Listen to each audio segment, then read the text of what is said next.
Thank you for another version of Hoops Hitting Gems. How you doing today? I'm your host, David Jones.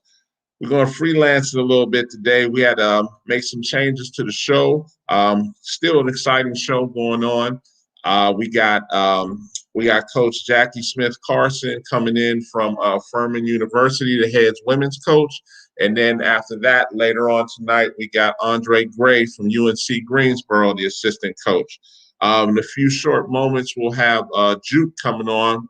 We usually have that at the end of the show, our unsigned hype, but we're going to switch it around a little bit due to some scheduling conflicts to appease everybody to make the show tonight. We're going to have Juke come on in a few, but previous, we're just going to kick it for a little bit, take it easy, nice relaxed atmosphere for the next 10, 15 minutes till we kick off the unsigned hype. Um, how's everybody doing, man? This is going to be one of those days where if you want to talk, I'm free to talk for the next couple of minutes. We're just going to take it slow, just have a good little time. One of the things I want to talk about, what do y'all want to talk about tonight? I saw something come on my Twitter feed tonight that Overtime is holding they're holding a league for, let me pull it back up so I can be specific on it. They're planning a semi-pro league that will provide compensation for top high school prospects. I looked at that and was like, whoa, okay. They trying to get they feet in the game. And, besides just the little highlights that everybody likes to see on Twitter, it states Overtime, a multimedia sports company, is planning to launch a semi-pro basketball league that will provide compensation for high school basketball prospects. Multiple sources tell 24/7 Sports. The expectation is that Overtime will announce the league this month with the goal to begin competition in September of 2020 of this year. Wow. I'm even more surprised by that. And they built their business from highlight reels to podcasts, which everybody knows them by. And they aim to put this league to field up to 8 teams of top high school basketball prospects in the country with the vision of providing a new preps to pro alternative. With salaries expected to be well within the 6-figure range per sources. Upon graduating, the next step for these prospects would likely be the G League or overseas. Can we say new AAU? Wow. New AAU with a check. Interesting. My question is going to be, what's going to happen for these guys that don't make it? And like always, Overtime is beginning the stages of recruiting their athletes, and sources tell 24/7 Sports that 2023 combo guard Mikey Williams will be a primary target. Yeah, I figured that's one of their favorites there. Overtime has made waves in recent years by fundraising over $30 million from athletes and investors, including Victor Oladipo, Carmelo Anthony, Baron Davis, and Kevin Durant, among others. Man, they've held privately fundraising, further raising more money specifically for the league from other major private investors. Going to be interesting. Going to be very interesting. I just look at this. It's been brought up with Scooter or Bruce be a good prospect for this. That's gonna be tough when you talk about Scooter or Bruce. I mean, it's no disrespect, and you want them to come in and play in this league. Me personally, I would leave Scooter and Bruce right where they're at in those type of situations, because I think they're more suited for colleges. And that's just a situation where, I don't know.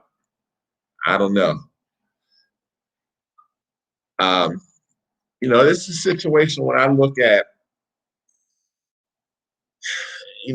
this whole next 2 to 3 years is going to be convoluted when you really think about it, because now NCAA is going to let people make money off their likeness. You're going to have this type of situation where Overtime is going to be paying people. at some point the NCAA is going to have to kick some money to stay competitive. I mean, yes, they're letting you make money off your likeness, but at some point, if the product becomes even more watered down, they'll have to do something to stay competitive. I don't know. I just look at this like, then what happens to AAU? Because then you're going to have kids saying, I need to get paid for AAU, your top shoe teams. It's hard to say. It's really hard to say. We're just going to chat a little bit. We're just going to come out here and kick it a little bit. Like I said, we had some open time for this slot just to sit back and talk before we really get into the show tonight. A lot of people, have a lot of opinions. What about the handlers? They're going to really take advantage. Oh, yeah, Dr. Love, no doubt about that. A handler's going to want at least 15, 20%. You think 15, 20% or 30 or more? They go for the loan shark type deals, Dr. Love. That's going to be crazy. I didn't even think about that when you talk about handlers wanting their percentage, because it's not going to be no 5 or 6 percentage fee like agents. Handlers is going to be going for broke. They're going to be going for 35, 40%. Yeah, I'm with you, bro. 20 plus, no doubt, 20 plus.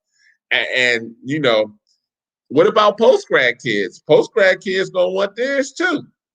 They're 20 plus, and if you're talking 6 figures and you handling 5 or 6 kids, because now think about it, Dr. Love, you talking about, say I'm an AAU guy.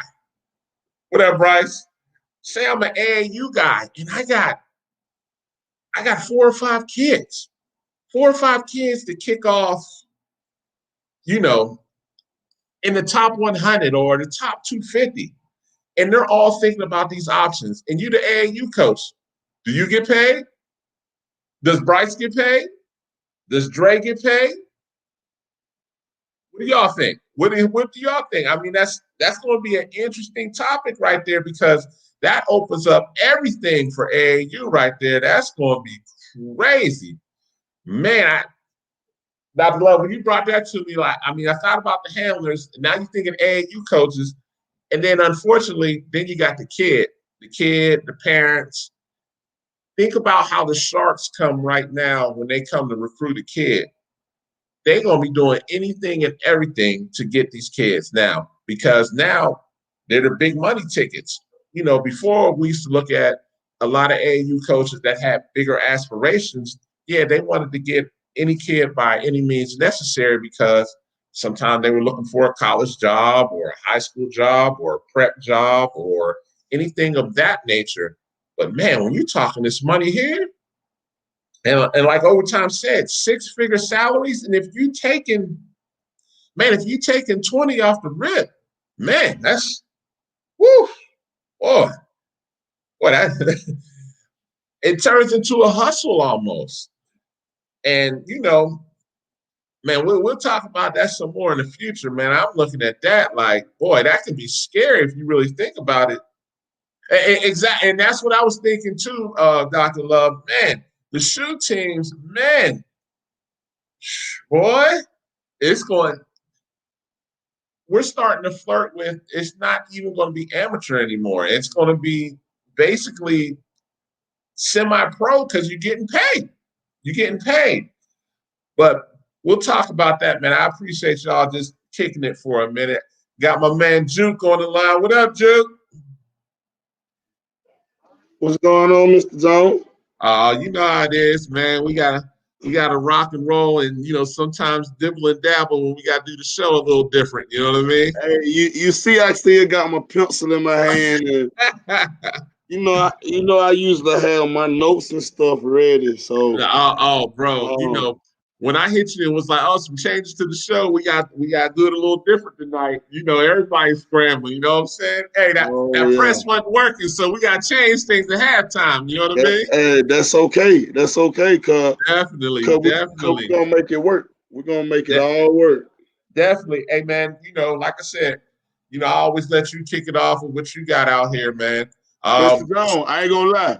You what up? you might have to go before me this time. You might have to go because of the fact that I want to make sure I have my notes right like I supposed to. That's the Okay. only reason why. Hey, Hey, for everybody, listen, I just got out of practice and I worked out. I've been going. So like, hey, I bear got with me. you. So, but I'm ready to put out. I bragged about what I had today. So I kind of brought some fire with me today too. You brought some fire, I and think hey, so. we got 40 minutes, man. So we got 40 minutes to. So it's not no. I'm rushing, like Juke. We gotta compact this now. Today we got a little bit. Man, to be honest, Juke, I only have two today, man. What? Yeah, I only got two, bro.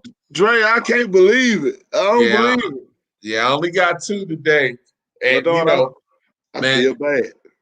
no, I don't feel bad because, man, there's some major announcements coming up, man.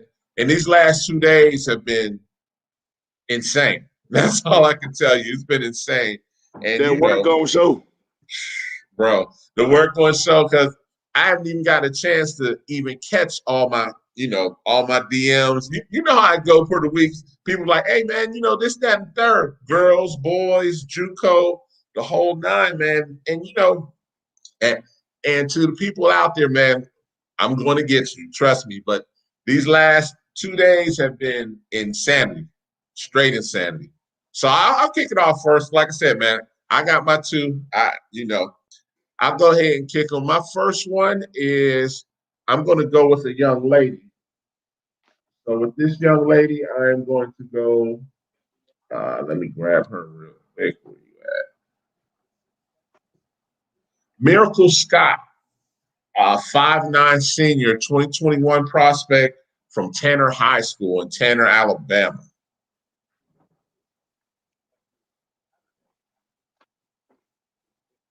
I've been pulling some kids out of Alabama lately too. Oh yeah, Um, yeah, yeah. yeah, it's a kid out of Alabama I really like. Okay. Is she a left or she a righty? Now, so you're writing too. Now, I'm slipping today. No lefties. Oh, quick. Little post. Uh-oh.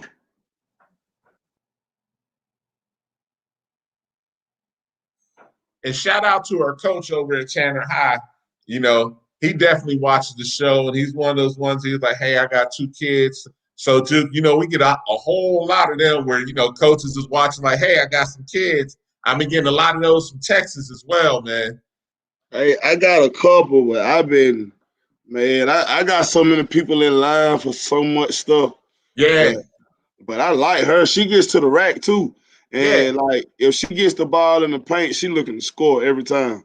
When I look at her, Duke, I'm thinking Peach Belt. I'm thinking NAI. She'll eat on those levels. Definitely eat. 5'9" wing, and Mm-hmm. kind of crafty. I think she'll definitely eat at those levels, man. Another one that I got, and definitely, I always like to show love to these kids, man. It's a JUCO kid, man, out of Highland Community College in Highland, Kansas, man. His name is Justin Warren, 5'11" point guard out of Highland, Kansas.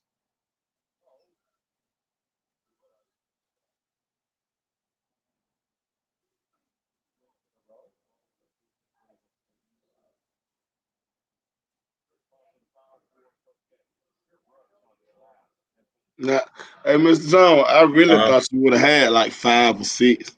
I would have, in general, I would have, man, but the JLB had me deep, man. Been a busy week, bro. Definitely busy week. So here you go, right here, Juke. I like him, man. I definitely like him, man. Okay, little crafty. You say he's at a JUCO, right? Yeah, he's at Highland, Kansas. Uh-huh.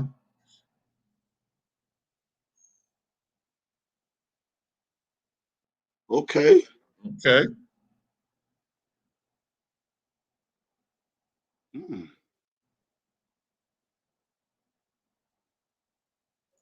I see To you. me, when I see him, I can think of a couple NAIs right off the bat. I'd be like, oh yeah, he'll work good there. Come out of But pit. to be honest, man, even Change on these NAIs, Drew, I mean, like I said, he plays good D. I like him. But bruh, this year here, bruh, whew, this year here for anybody, man, I got NAIs, I got D3s talking about, man, if this was next year, it might be a good look. But they picking off transfer portal, Juke. Yeah, it's different. Yeah, this year is totally different. I had a coach tell me today through emails. He was like, he's been coaching for 25 years, and this is the first time. He got good vision though. He Yeah, can see the floor. that's why I said, man, I like him. It's just gonna be tough on him, Juke. You know what I'm saying? That's why he might have to. I mean, some of these kids probably have to take a year, take the year and then come back. It just all depends. You really got to go where you want it at this time. You really got to put in your homework and build relationships with people. Man, he could play, man. So, and you just brought up a good point before we go to your people. This is something we're gonna have to bring up on the show. This year might be the year for PWOs. Yeah, I ain't never really think about that. But it could be a time for that, or it can be a time for where you go to a school that you probably would never thought about going to. Because Well, if you keep thinking about it, the number's gonna continue to get high. well, and so think about the show from last week when we had Coach Hood on here, man. Coach Hood was like, he's expecting the transfer portal to possibly touch 2,000. That's crazy. 2,000, bro. So Think that about means everybody is eating off the transfer portal, and there's going to be some kids left behind, unfortunately. You know what I mean? No, that's crazy. And then like the prep school stuff too, man. I mean, that's an invitation for prep school next year. I mean, prep school's going to eat handily next year. Yeah, they gonna enjoy it. Yeah, They're gonna. they're going to enjoy it. Even to the point, I don't know if you heard about this, Juke. Somebody brought it to my attention in New Jersey, and I'm still getting confirmation off of this. In New Jersey, next year, well, if you're a senior this year, if you're a senior, if you enroll in community college and take classes, they're going to let you play high school next year. That can't happen here. It can't. Hey, no knock on none of that. Like it can't happen here. Not Why right. not? That ain't gonna be. That's too much. Too much? We already adding. Okay, so well, if that happens, you can see high school kids coming back and I actually had somebody brought that up to me yesterday. And they were like, you can move kids, high school kids should get their year back too. But I mean, but Juke, okay, yes. So let's touch on that real quick, bro. Think about this, man. Mount Vernon just threw out a tweet, and they put it out there. So I don't think I'm putting anybody out there. Juke, they've quarantined for the fourth time this year, bro. The fourth time. yeah. So I hear what you're saying, but what about in those situations, man? So if you quarantine for the fourth time and a minimum 2 weeks off, bro, you ain't hardly played, right? Yeah, that is true. So is that really a crime to give them a year back? I mean, think Not, about it. If we're going for the fourth time times 2 weeks, that means you've been off 2 months. You've been off the whole season almost, June. I go for that. That's a prep school though, right? Like not even a prep, but you said No, Mount that's a Vernon, private. right? It's a private school. Yeah, Mount Vernon. Yeah, Mount Vernon. Not Mount Oh, Vernon. Mount Vernon. Mount Vernon. Okay, Yeah. okay. Well, yeah, I mean, that's explainable, but could you really see kids coming back playing an extra year of high school ball? I guess for me personally, it would have to be case by case, and then that becomes unfair when it goes case by case. Because like you just said, in that case right there, Juke, you gotta be like, come on, man, right? Like they ain't even play. Yeah. I mean, I'm So with that. I can okay, go for that. I can go for that too. look at it like this, Juke. Look at it like yeah, hey, Deshaun, that's a good point right there. That's a definitely good point. Deshaun, I'd take it up even. I would go under 20 for AAU. I would take it under 20 for this year. 20 and under. I mean, because where is it going to get to where we get to the point where we say, okay, this is fair or that's fair? Like in that situation, think if that was your kid, Juke, and your kid hasn't played at all, or maybe 1 or 2 games, and they've been quarantined 4 times, bro. Yeah, I have to look at it that way. Then, like Okay, that's different. That's okay, very yeah, different. that's different. But then you know as well as I know, some parents are going to come right behind that and say, well, they got it. Why can't we get it? Man, listen, I ain't trying to play nobody in my region with they seniors a second year in a row. I just not trying to do that. I ain't trying to like I can't imagine having camp like I can't imagine playing Towns County all over again with that senior class that they have. Like So you're I telling mean me you just don't want to do it from a competition standpoint? Is what you're saying? I don't want to do it at far as getting lost in. Kids gonna get lost, man. That means you got to go back. You're gonna have to deal with kids that already reclassify to 2022, and exactly. You got some coaches gonna be like, man, hell nah. They better. What if Grayson brought back their whole team that season? You know what I'm saying? What if Pebblebrook brought all their kids back this season? Or you see Evans. Okay, well, hold on. Okay, I hear what both of y'all saying, but let's be realistic, Juke. Them kids is signed though.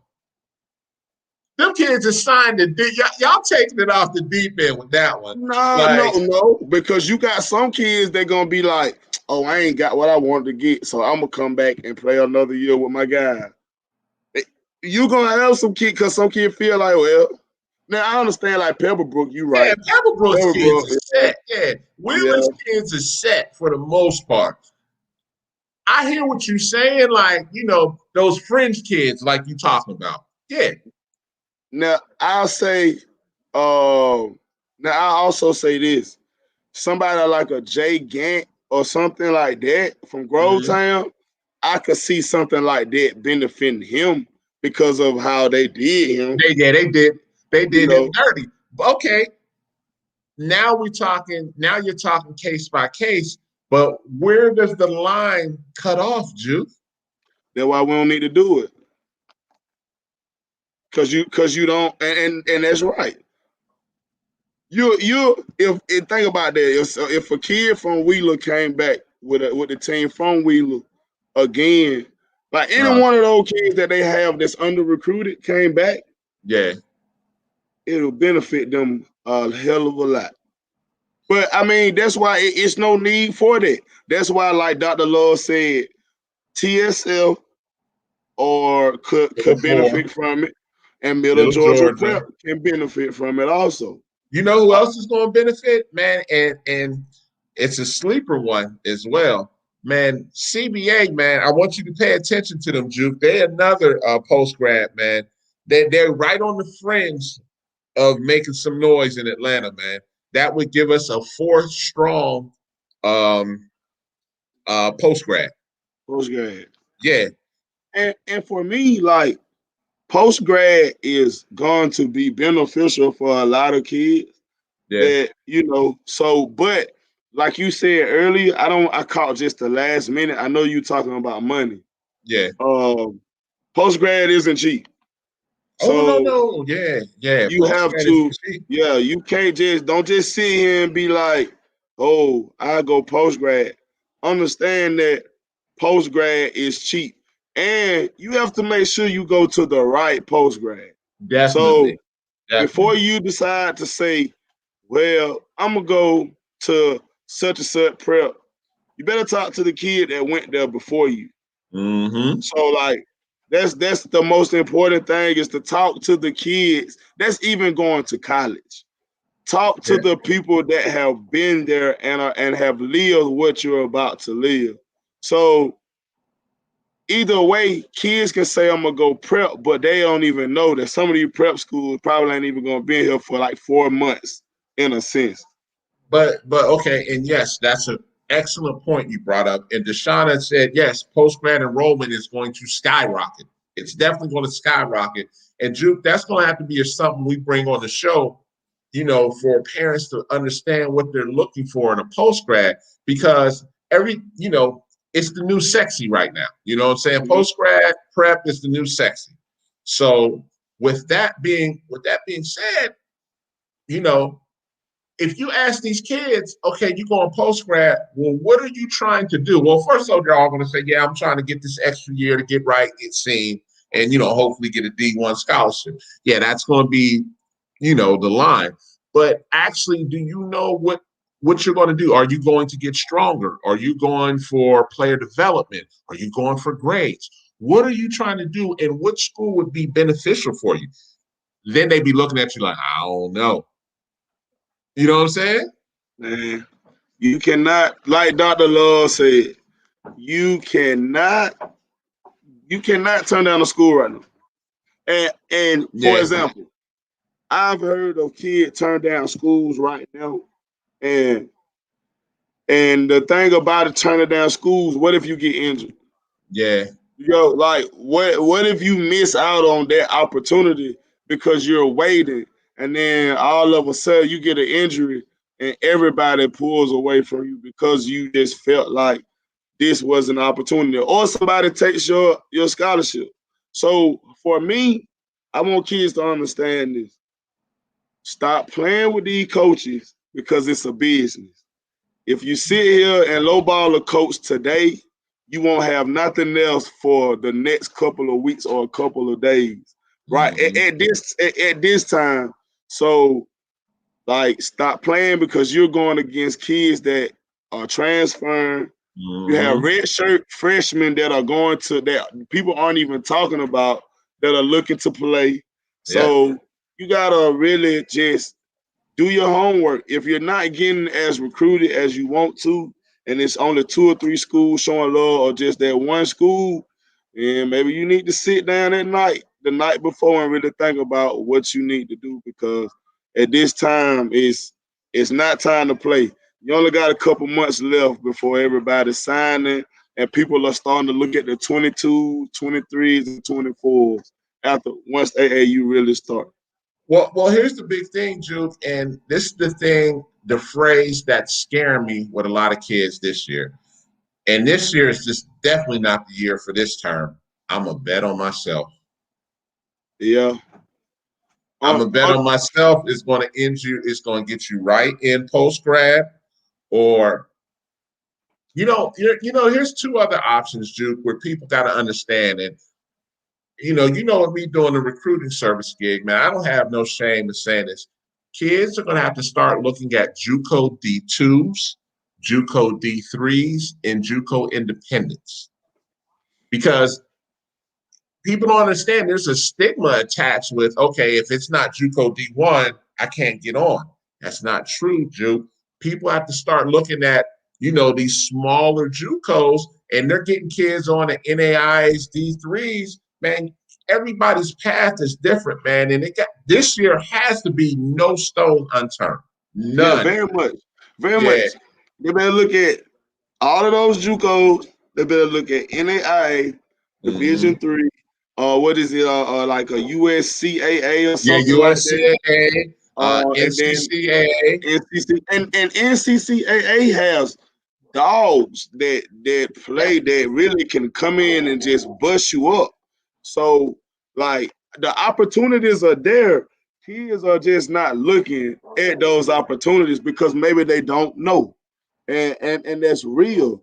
But also, Mr. Jones, too, is when you're going to a prep school, again, listen to this. Just because a coach can tell you he wants you might not mean he really wants you. So do your due diligence and understand that, oh, I'm going to prep. Hey, Dr. Exactly. Love, that's real right there. Yeah, man. So you can't be out here playing with these folks. Understand that you can't just sit here and let a prep coach sit here and talk your head off. Then you pay $15,000 to the school or 20 or more, and you're number 16 on the bench. Most of the guys number 16 on the bench, they don't even get a jersey. They just get a practice jersey. So Well, understand where you headed to and what you're getting involved with when it comes to prep school. and I agree with you on that. My thing is this. I mean, just like you said, post grad is a business too, bro. You know what I'm saying? Because with post grad being a business, it's a situation where they're trying to expand their brand. And with them expanding their brand, yeah, I want Juke if he's a 3-star. Yeah, I want Juke if he's a 2-star and got a possibility of going low major or high D2. Because at the end of the day, yes, you want it to be about 100% placement, but yeah, you want to be able to outshine the next post grad as well, right? Mm-hmm. So going down that route is you have to understand if you are, like you said, number 18, number 19, whatever the case may be, you know, this one's going to be tough when I say this. I don't know of, and any post grad can correct me if I'm wrong on this. I don't know of any post grad, and it's going to come down to this soon because if you're going to have payers, some payers are going to have to be able to accept the fact that they're going to have to go USCAA, NCCAA. And right now, they don't even consider looking at like USCAA. They don't look at post grads because they think they don't have a chance. But Juke, we are headed to where it's about to get real out here. Mm-hmm. And in due time, I think these NCCAA schools is going to start dabbling in the transfer portal. Like, hey, we got some too. And Dove is thinking the same way too. Dove just commented, he's like, yeah, because man, at some point, post grads, they're competing with transfer portal. If they're competing with transfer portal and there's already 2,000 kids in there, like we I got said, to go. I got to go in now. I got to go in there and see. And then yeah, I've been saying that too, Jay. Like I've been saying the same thing. Like kids be like, well, I don't want to go JUCO. So I like, man, that's you can't say crazy. that. Yeah. Cause I had a kid, no lie, tell a coach, and I think we talked about this before. He told a Mm-hmm. coach, a JUCO coach, hit him up, and he told the coach, "Hey, I'm not looking to play basketball, further my career in basketball next season." But then he looking for other offers that ain't JUCO. So I say that to say this: it don't matter who recruit you. Yeah. If he's a college coach, respect him as much as you can because the next month that coach could be at a Division I school, or the next couple of months while you play JUCO for him, he could go to a Division I school and be able to put you back on to what you really want within a year. So But let's that's a not good point, do that. Juke. That's a good point. Now, Bob Jones University was an NCCAA school. Um, you look dumb now because now they just got their NAI accreditation. You know what I'm saying? So, like you said, you never know what's going to happen. And at the end of the day, you're technically not bound there for 4 years. You can go there and ball out, and you hit the transfer portal, and somebody may want you, right? Now, is that a gamble? Yes, but you have to look at every avenue. You have Yeah. to. And especially, bro, 2021's, well, I thought it was bad for 2020, but 2021, man, that just shook me when they said it's a possibility of the transfer portal hitting 2,000, bro. That's scary. That's scary. Very. And the Yeah. thing about it too is, um, you just gotta see how it go, man. It's hard. It's gonna be hard no matter what you do. It's going to be hard. So you gotta pay attention to what it is, what really going on. So only thing that I can do on my end and what me and you both can do is we Mhm. can continue to put the kids out here and pray that coaches follow through. And the work that we've been putting in, Mr. Jones, a lot of the kids have gotten opportunities. Yeah. Even not even from just us, love of the game part, off the dribble. You know, all of the sites that we have from Sean on the radar, hoop scene, like we're gonna do in the state of Georgia, we're gonna do whatever it takes to help our kids get somewhere. No question. No So question. like you just gotta make sure that only thing you gotta do is play ball and respect the coaches that are recruiting you. If you're not getting recruited right now, that doesn't mean that you're not good enough. That No just doubt. means you just gotta get it on the right coach. You gotta put in work just as much as anybody else, you You're know. right. So like, hey, right now it's tough times. We living through tough times like every day. Yeah. So you gotta find a narrative to defeat it. So if you're a kid that's looking to get recruited or you're not getting recruited, then email a coach every day. Uh, put your highlights out every day. I don't mind getting tagged with stuff every day I don't because either. I'll look at it and I'll retweet it and I'll share it. And for example, a kid named Kentravian, man, I can't remember Kentavion's last name, but I retweeted one of his films. He actually hit 21 points or something, but he was rebounding a lot. And he got an opportunity. He got interest from a school just off of a retweet. So understand that you just gotta be around, like you gotta be around the right people. You just gotta. It only takes one person to believe in you. So Hmm. that's the only opportunity you need in the world is one, because you can only take one opportunity. It ain't like you could go play at 7 different schools at one time. You only got one school, so you But got to take that's it that's in. the end thing to be able to throw that tweet out there, that edit to say Final Five or Final 10, Jew. And I think sometimes that's not always for every kid because yeah, there's your top 100 or top 200 kids. Yeah, they're gonna have 30 schools after them, but every kid can't be that one where they got 9, 10 schools wanting them, man. You know what I'm saying? Man, I'm gonna tell you this: rankings are okay. Like I respect anybody that ranks a kid, Mm, because when you rank a kid or you rank anybody or teams, it's always going to come back with, it's going to be good and bad input on it, good yep. or bad. You gotta have take all of that into. You gotta take all of that because P's gonna be like, oh, they're gonna be like, well, we're gonna use this for that season, or I'm better than him, or I killed these guys when we play. It doesn't matter to me about rankings because I've seen kids that have never been ranked um all the time, and or they've been high ranked, but then I've seen kids lower than them bust them in the gym. So for Yeah. me, it doesn't matter. Like Manny Harris to me is considered one of the top guards in the state, and I seen him kill top guys in the state.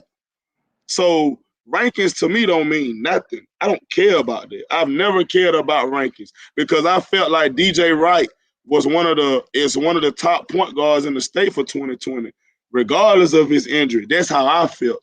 So Yeah. like he was never ranked. Maybe we consider one of the top point guards in the state, but he was never ranked. And now he's at a Division III school in Eating. the top 15 of scoring, and he hasn't started a game. He's coming Yeah. off the bench. So I don't care about none of that. If you can play, I know you can play. Doesn't Yeah. matter to me. You know, because Trey Green, Jamal Taylor, Justin Mincy, those are the kind of guys that I want to play for. That I want to play because they don't worry about a ranking. They just go out there and work every day. That's real right there, Mr. Marshawn. That's real talk right there. Everybody got to perform when I want a kid that gonna show me something when the lights on. A lot of kids show me like a Matthew Cleveland or Yeah. a Kawhi Reeves or those kind of kids. But look at the Rice kid, Miles Rice. Yeah. Miles Rice shot up to everybody once they seen how good he was. Yeah. So it doesn't matter. It is ranked kids in the transfer portal. Y'all don't want to talk about And that. that's real talk right there. There are It's ranked ranked kids kids in in the the transfer transfer portal right now. So looking for a home. talk to me about rankings because it's ranked kids in the transfer portal. Uh-huh. And Deshauna just brought up another good point where she said parents are seriously misinformed. Yeah. And,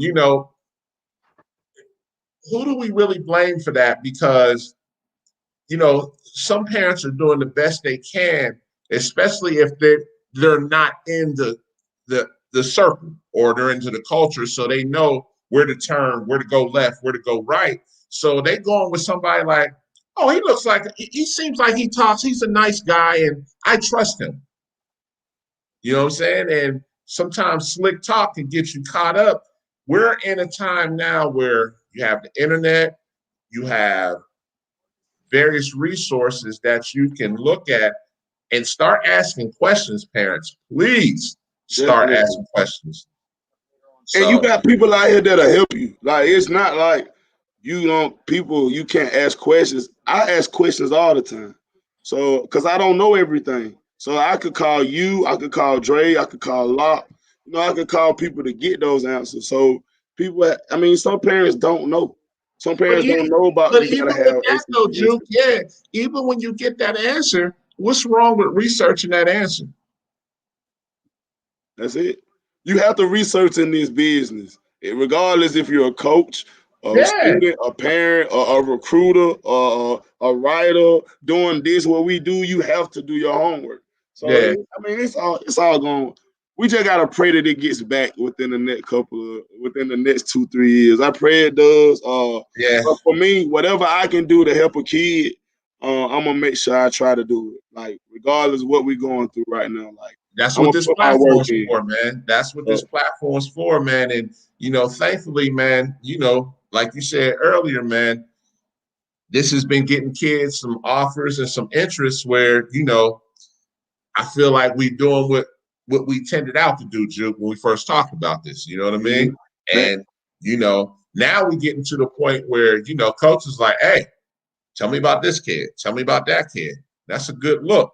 But hey, man, go ahead and drop your kids, man. oh But yeah, we yeah. definitely about to talk some more about We that. did we did our 40, so I could go ahead on and get started. Man, my first kid comes out of Kansas. I'm gonna try to be global. I'm trying to be global now, Mr. Jones, a little bit. So, Javon Grant, man, out of Pittsburgh, Kansas, a Okay. point guard. Kid can shoot the ball, man. Very shifty.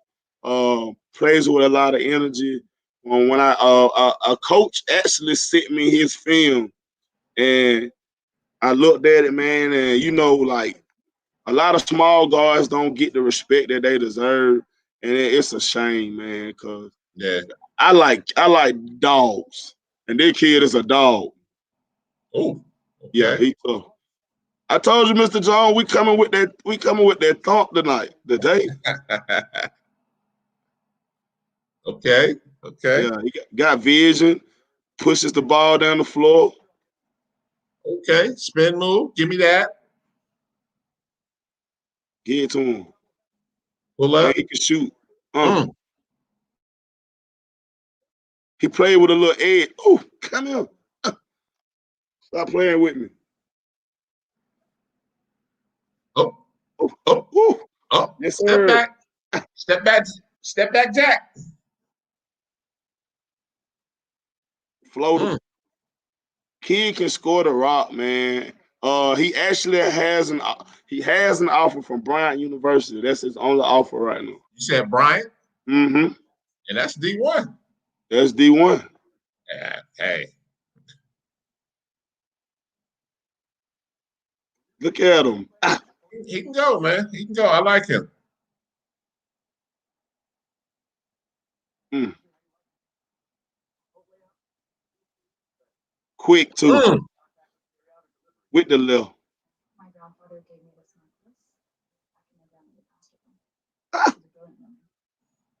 And he's Euro. and he's no more than 5'10", 5'11". Look at you it. know, it's almost just unfair because as good as he's playing, unfortunately, people are going to overlook him because of the eye test, Juke. You know what I'm saying? As crazy as that sounds, like we looking at this film, like, hey, this dude can ball. But some coaches will be out there. I don't know. He's not your prototypical guard. Well, man, listen. Everybody want that. You gonna pass up on somebody like this and get buckets? Please. Hop step. I like him. I like him. I'm telling you. Hey, Yeah. I told you. If I started out like that, I had to bring it in. But I got another small guard too. Okay. Out of Alabama. See, I told you we've been in the same neighborhood. Yeah. We was in Kansas State, Alabama. Hey, yeah, watch yourself, Duke. I got to watch my bumper. Oh man, Christian Bedgood out of Baker High School. Oh man, hey, I actually found his film just off of him putting this highlight up onto somebody else's tweet. Okay. And hey, I don't know, man. I don't know. These little small guys look like they can go. Got coaches. If you're looking for some, I got a couple, and he added to the bunch right now. He plays with an edge too. Oh yeah. Come here. Ooh. Quick. I'm talking about quick. Set him up. Wow. Oh, Dre, I told you, Dre, I was bringing that straight thump tonight now.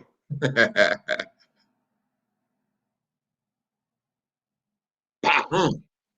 Straight through the net. Net barely move when he shoot the ball. Baker, that's in Central Alabama too, Juke. Man, I only been to Bama like twice in my life. Maybe once. My dad's from Alabama, so I know that's in Central Bama. Look at him though. I like this kid a lot. Ooh. Stop playing with him. And you trying to tell me like none of the JUCOs in Alabama looking at him? Oh, I don't know. He ain't had no offers when I looked at it. Okay. I be trying to see. I be looking. I look every time. Come here, look at that. Man, stop playing. Woo!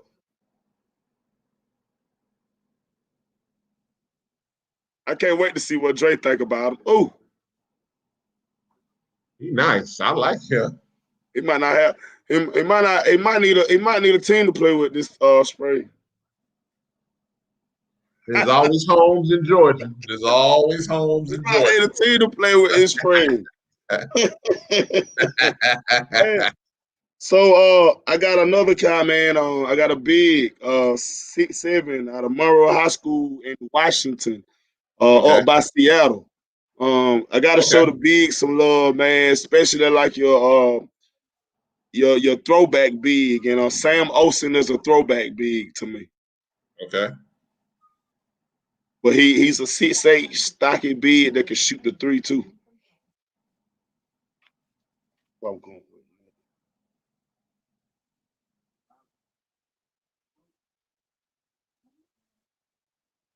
Had the I actually featured him on the Underrated Gems a couple of like months ago. And man, I still like he's one of my favorite kids to even post and talk about. Okay. Over the shoulder. Hook shot, that throwback big tight with the hook shot. How tall is he, Juke? 6'8". Okay.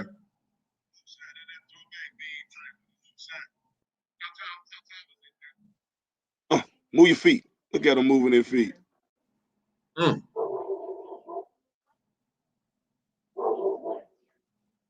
don't got too many plugs in Washington or over on the West Coast, but I hope they watch the show and understand like what we got going on, man, because it ain't too many 6'8" big. Coaches always say they need a big. Well, bro, that's the first thing out their mouth. Sam Olsen is your big. You want to get him, there it is. You could do a lot with him. He still gotta fill up on that body. There's some I know for a fact we got some D3s that watch the show. We appreciate y'all too. Yeah, and Sam Olsen is open to anything, man. Fine. Really? Hey, yeah, definitely. He's just a kid that just wants to play basketball. He can shoot the three, rebound. You know what, Juke? If Very he's much watching so. if he's watching tonight out on the West Coast, I know he's going to hit me. And if he doesn't, I'll definitely put him out to a school out there. If he's open, look at him. He's strong. He's gonna do what he needs to do to get to the basket. So like, yeah, people 6'8", I think either 6'7" or 6'8", one of the two. So and if anybody else needs more information on the kid, hit me up. I have it. My next kid, man, I actually went JUCO. I haven't went to the JUCO ranks in a while. I had him in the chamber, but he ended up getting an offer from Oral Roberts like 2 or 3 days ago. Linnell Martin, he goes to Otero College, a 6'4" guard. Okay. I like him too. I like them JUCO dogs anyway.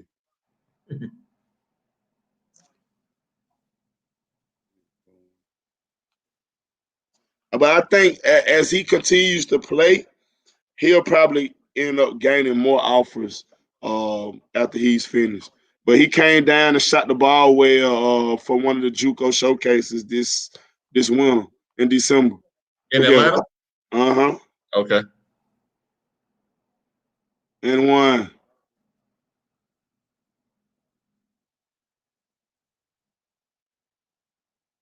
Good size at 6'4", strong. He's a sophomore also, vision. Okay. So like he's older, with a nice body, can shoot the mid range, can shoot the three. Very smart too. Nice little shot on him. Hey, that film doesn't say enough about what this kid can do. So make sure that you stay in contact with Linnell Martin, because Oral Roberts just offered, and I'm telling you, he's going to pick up more steam. And as soon as he does, I'm going to retweet it and put it that we talked about this kid on the show, because he's very, very good. One thing we always talk, and I always say it, I got that from Kawasi. Shooting translates on every level. And from what we just saw with Linnell Martin, he can shoot and stroke the ball.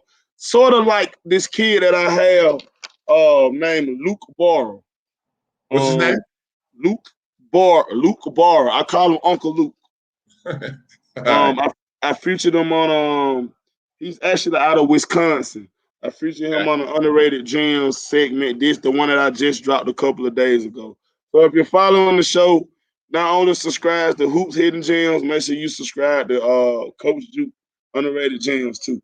So make sure I put that out there too while we sit here talking about it. But Uncle Luke, man, I love Uncle Luke. I love what he does. His shooting is going to translate to the next level.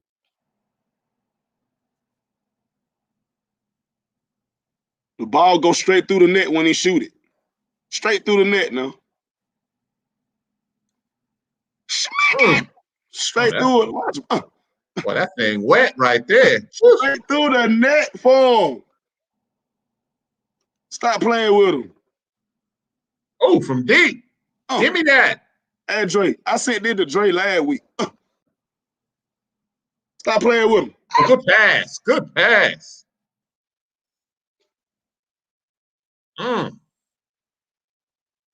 Little D on it. Telling you, like this kid a lot, man. I just cause he shoots. Look at it. On none of his highlights of his shot, the ball rattle in the net. It just goes straight through the net. Well, that's the only one. Back to it. Bottoms. Ooh, look at him, Dre. Man, look, I don't get too hype on video, but when I look at something like that, ain't too many kids highlight looking like that right here. Oh, give me that. Laying on him.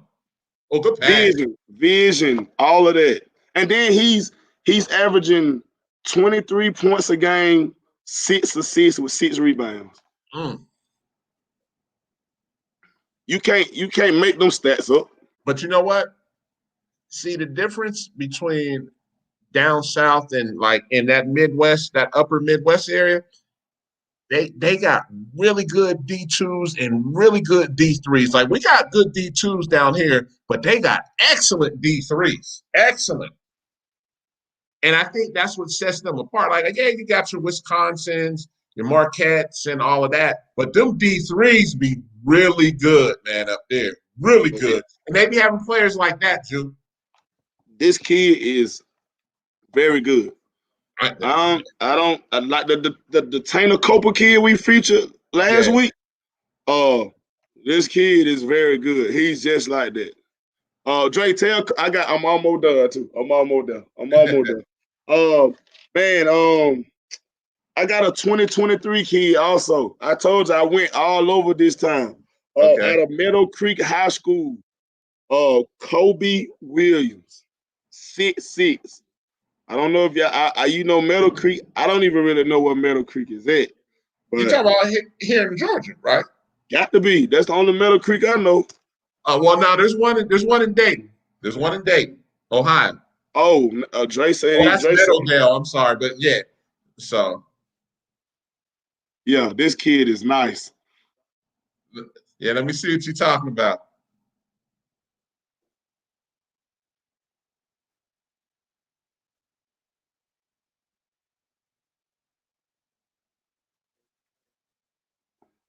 I'm putting all this out tonight because I told you I told you, Mr. John, we were coming with it tonight. Yeah. Hey, you picked up the slack. I was hurting tonight. That's all right. I got you, Mr. John. Yeah, my J was off.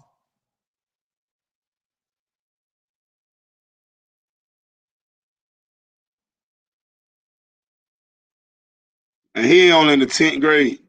Oh, okay.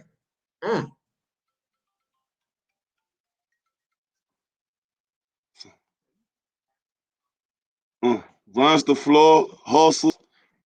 Okay.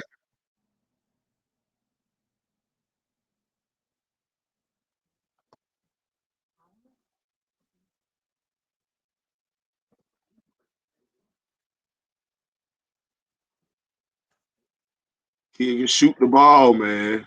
Okay.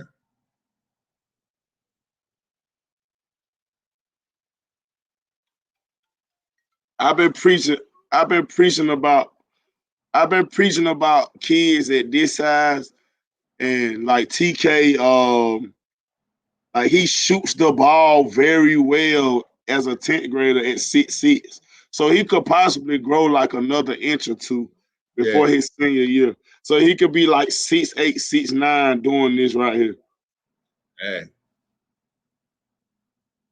That's gonna be a problem. Very much so. Look at him. Giz. By the time he get in the 12th grade, he gonna be dunking all over guys after that. Shot fake. 3. Once somebody get him in the weight room, it's gonna be a problem. Yep. Oh, oops. There it is. I'm gonna shoot that right there too. Sniper. Nice. Sniper. Nice. I like him. Hey, bro, you know, I appreciate you like always, man. You know, we're gonna keep doing this segment, man, because you know it's only gaining traction and gaining steam. And you know, for me, it's a feel good, man. And you know, shout out to all the coaches in Atlanta, Georgia, and everywhere else that's showing us love. You know what I mean? That's just a situation where, you know, every week now. After, you know, before it was, you know, every 2 weeks or so we was getting something, but now too, no. Now coaches is tuned in like, hey, I like that kid. Or without it's not about us getting the shine.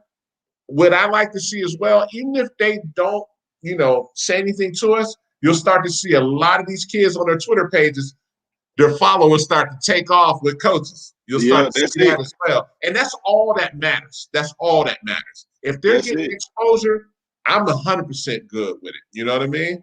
And that's all. That's why hey, even though we got what we got going on, they need to jump in on what we own because these are good kids that are going to be able to help a program.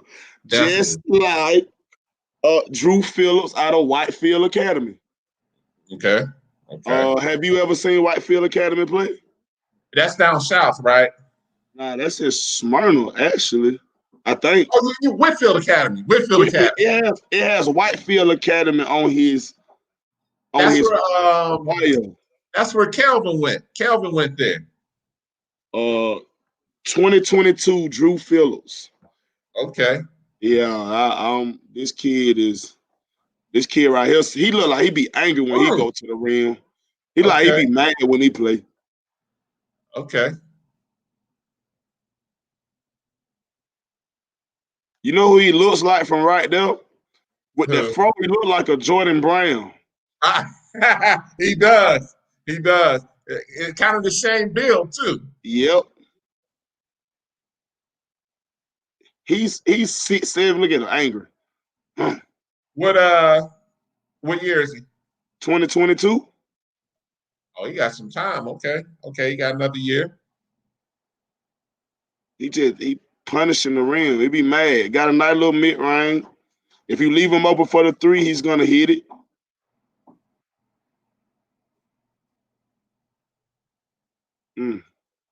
Okay. Nice. Nice. I'm gonna have to keep my eye on that one. Well, my last one comes out of Texas. We've been featuring a lot of Texas guys since they feel as if, they don't get no love down here in Georgia. Just so there's the guy that be hanging. We've been showing love for Texas for the last 3 weeks. I'm gonna make sure I screen record that just in case, so Drake can go on and retweet it and let them know we've been showing them love, even though they think that they better than Georgia right now on the landscape.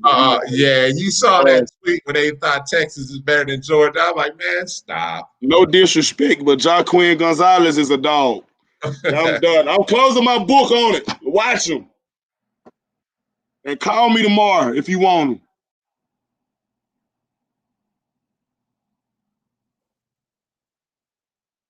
Oh, yeah. Oh, that was with the left hand. Just so you know. This kid right here should be at all D1 JUCOs should be knocking at this kid door.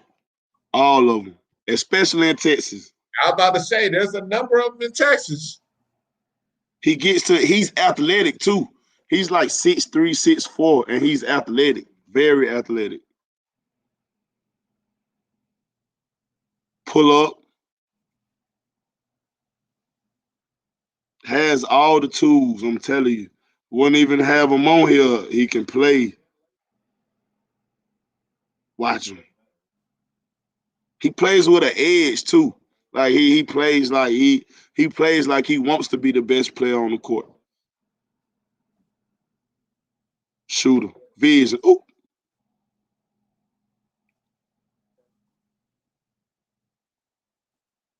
Gets to the rack. Tell you. Hey, my business hours are 24/7. So if you need any kid that I featured on Hoops, Hidden Gems, or Underrated Gems with Coach Ju, give me a call. Somebody just called me 3 times. I gotta see who that is too, Coach. Hey, we working. Hey, remember. Hey, man, I appreciate you, bro. Like I said, man, we're gonna keep doing this, man, because like I said, this is much needed, especially in 2021, man. It's brutal out here. Brutal. Oh, definitely. Again, I know Coach Carson in the back, so I'm gonna get out of here. But Mr. Jones, appreciate you. Thank you always for the opportunity. Definitely, man. We're gonna keep this going, man, like always, bro.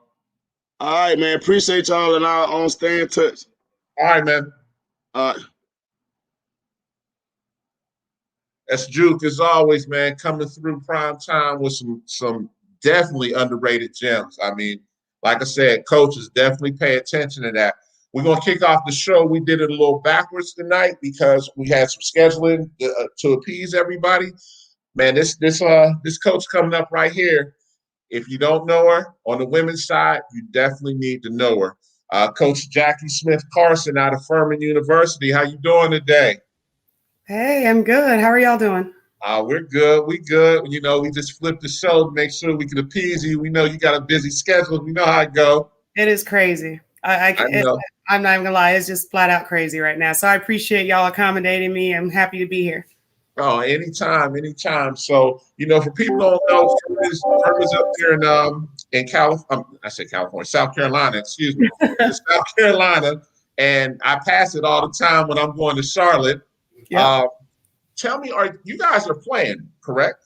We are playing. Yes, we've had about every possible issue that you've seen nationally for every team in the country. Yeah, man, and it's just been. Are you guys playing those back-to-back games like everybody else as well? Well, we're a little bit different. So we're playing same opponent, same weekend, but we have a day in between. So we really try to push it where it was Friday, Saturday. And the athletic directors and the SWA senior women administrator thought that was too much load for our conference. So we have a day in between, but it's still a grind. It's still tough. So we play Thursday, and like, for instance, this past weekend, we played Thursday on the road at Sanford at 7, and then we played 2:00 on Saturday. But we played Sanford. Both games are back-to-back in the same place. It's not you play there and then you got to go back home, right?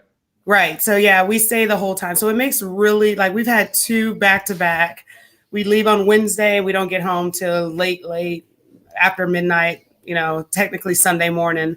Because I don't know who I ticked off in the Southern Conference with our schedule, but we had the worst schedule. We were picked 4th, and we've already played 1, 2, and 3.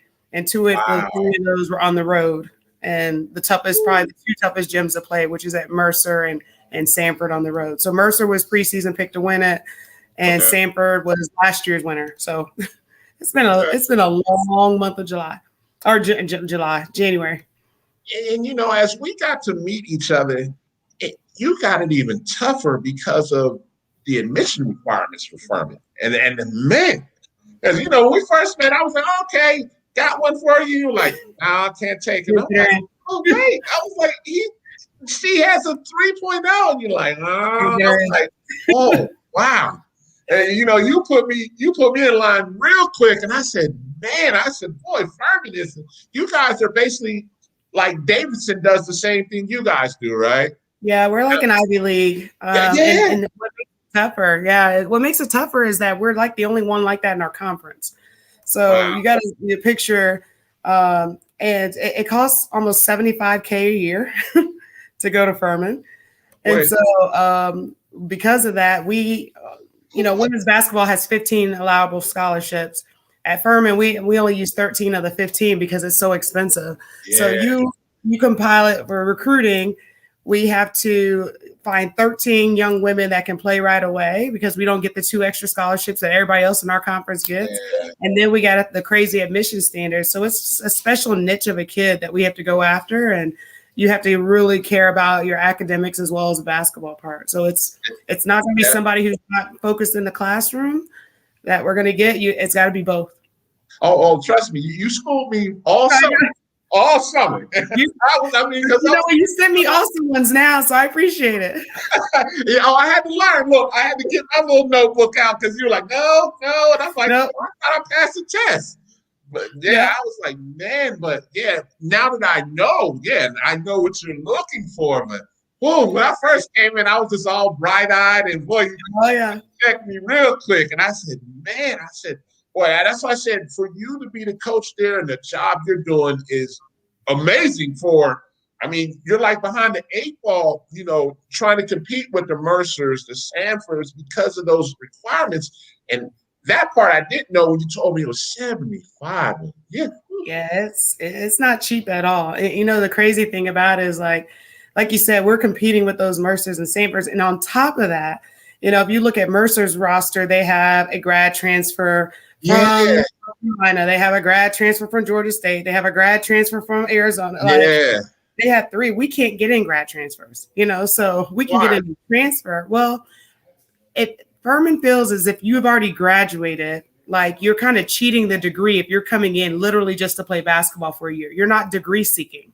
So they don't want to give non-degree seeking students an opportunity to come for 1 year and then not graduate.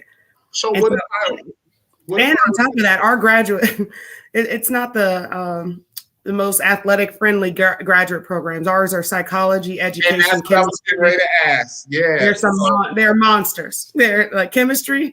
We used to have health science, and they're starting to come back, and so there's supposed to be one that's coming down the pipeline in the next 2 to 3 years. That's like kind of you can kind of carve your own niche master's program, which will help us tremendously.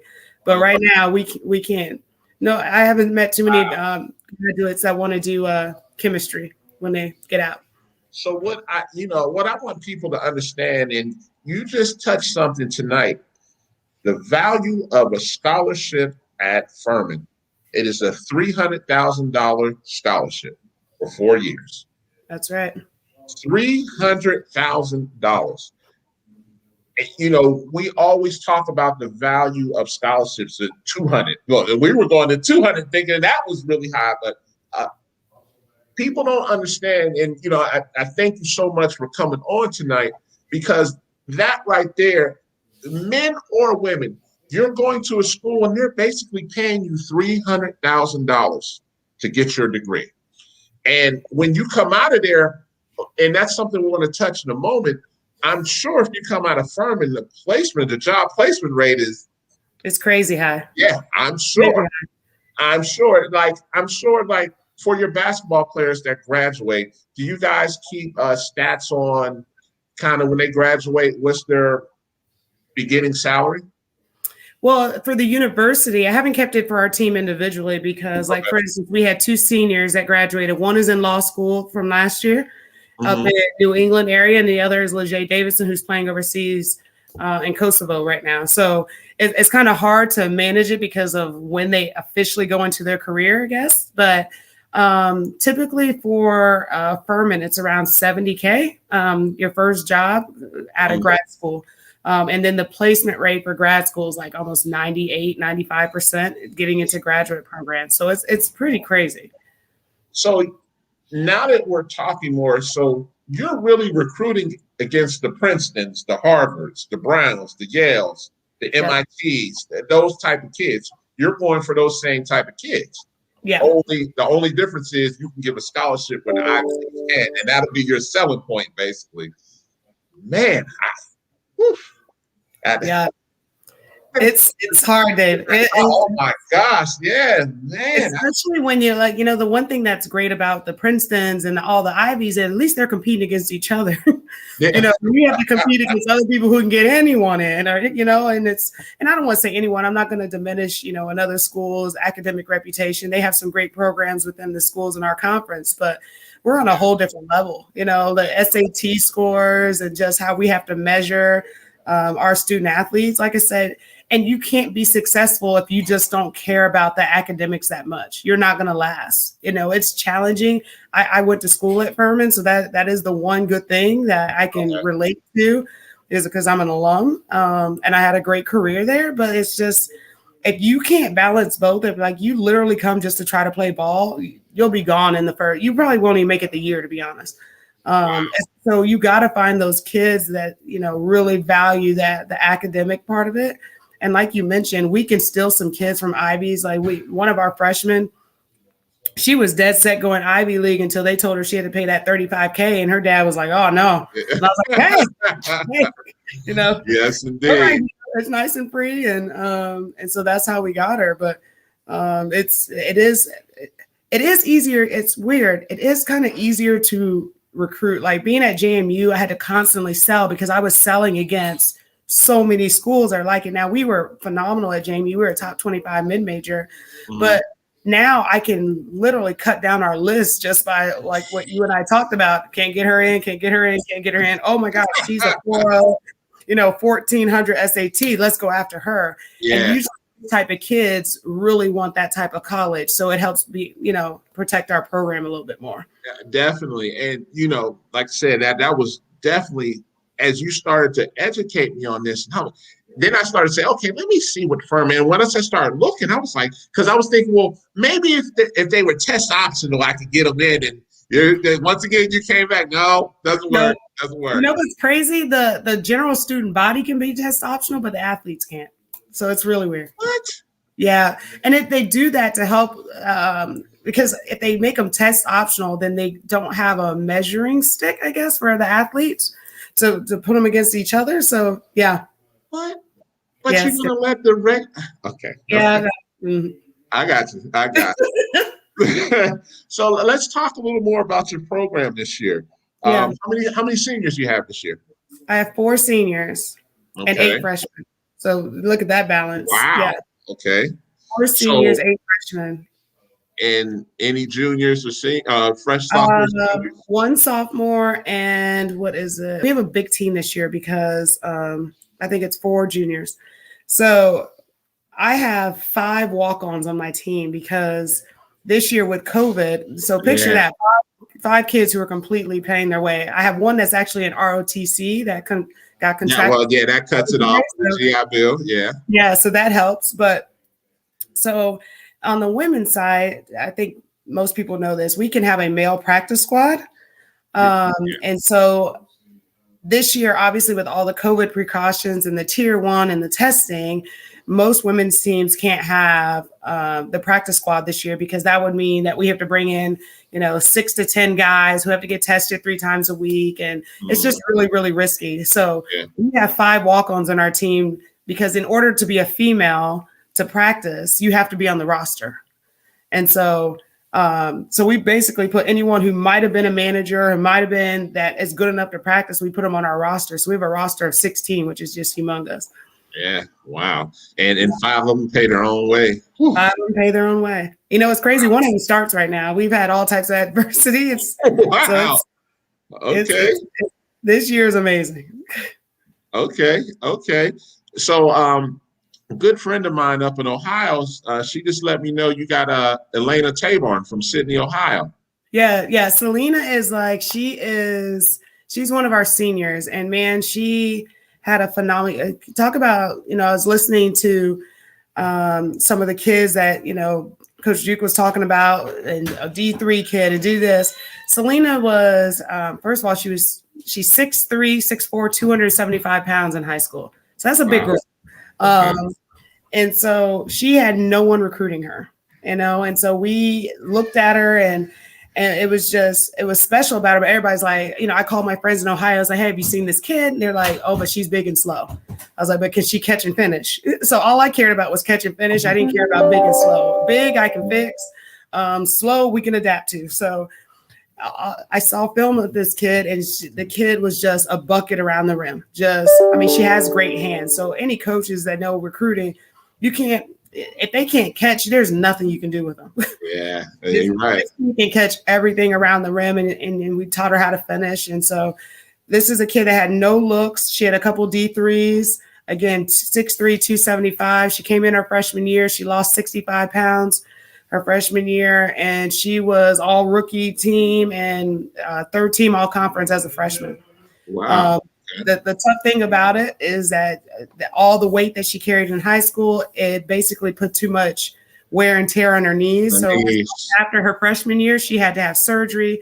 That surgery, she really has no cartilage or anything in her knees, and she hasn't been able to bounce back the same. But she's a crazy great leader. She's still a bucket around the basket. Last year, she shot 63% from the floor. She was one of the best field goal percentage kids in the country. This year, she was supposed to be declared medically disqualified. She's like, Coach, I want to play. And so she is fighting through everything, and she's not even supposed to be playing. But she is giving everything. Her leadership's been phenomenal, and I just can't, like I said, we've had all types of adversity. Hers is one, but her leadership just speaks volumes. So let me ask that. So you said you have 4 seniors this year, correct? Yes. Are you going to bring them back next year, or is that just something you'll take?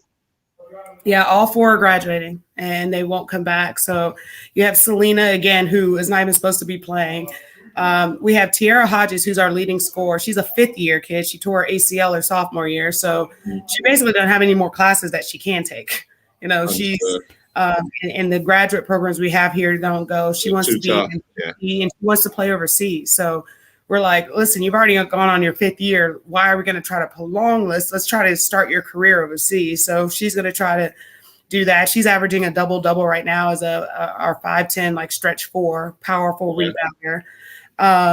Jaria Alden, who is she's our motor, she's our engine, tore her ACL in December. And so that one really hurt us, and because she was a starting point guard for us, our starting 2 guard with a freshman starting at point guard. And then Taya Hunter is an education and already has a job lined up in Virginia. And so our 4 seniors, they all could come back, but they're just going to move on and start their careers. So yeah, you can't beat that. You definitely can't beat that. But you just touched on another thing that I think is awesome for your program. That's a major selling point. You're sending kids overseas professionally. That's huge. That's huge. And that's a testament to your player development as well. And that's what people on the outside won't understand that. Because you're talking freely, saying, yeah, this one's going overseas, this one's going overseas. The first thing that comes to my mind, wait a minute, she must be developing players. She has to. Yeah. It's not that you're coming there 4 years and, you're just picking off top 50 kids. You're developing those kids and turning them into something really good.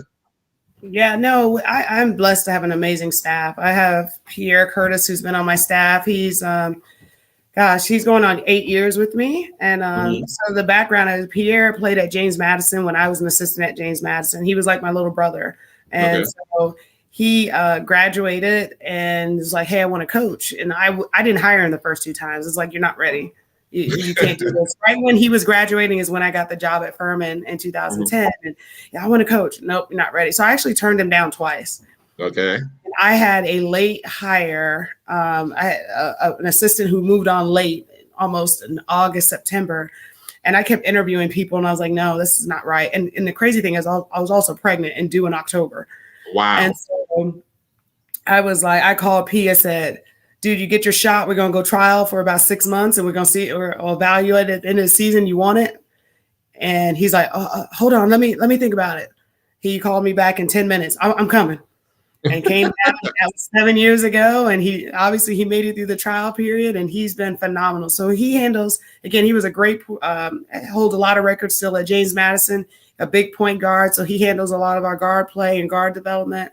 My other 2 assistants, so Essence Baucom, who just came, she played at Elon. She was a defensive player of the year at Elon. She handles our point guards purely right now, or Pierre covers our wings. And then Krista Beachy's been with me. This is going on year 5. And she handles our post play kind of partnership with me because I was a post coach when I was an assistant. So I have a little different love for a post game. But we're developing them. And I tell them, whatever your goal is, we're going to help you. You want to be a pro on the basketball court. You want to be a pro off the court. That's our job.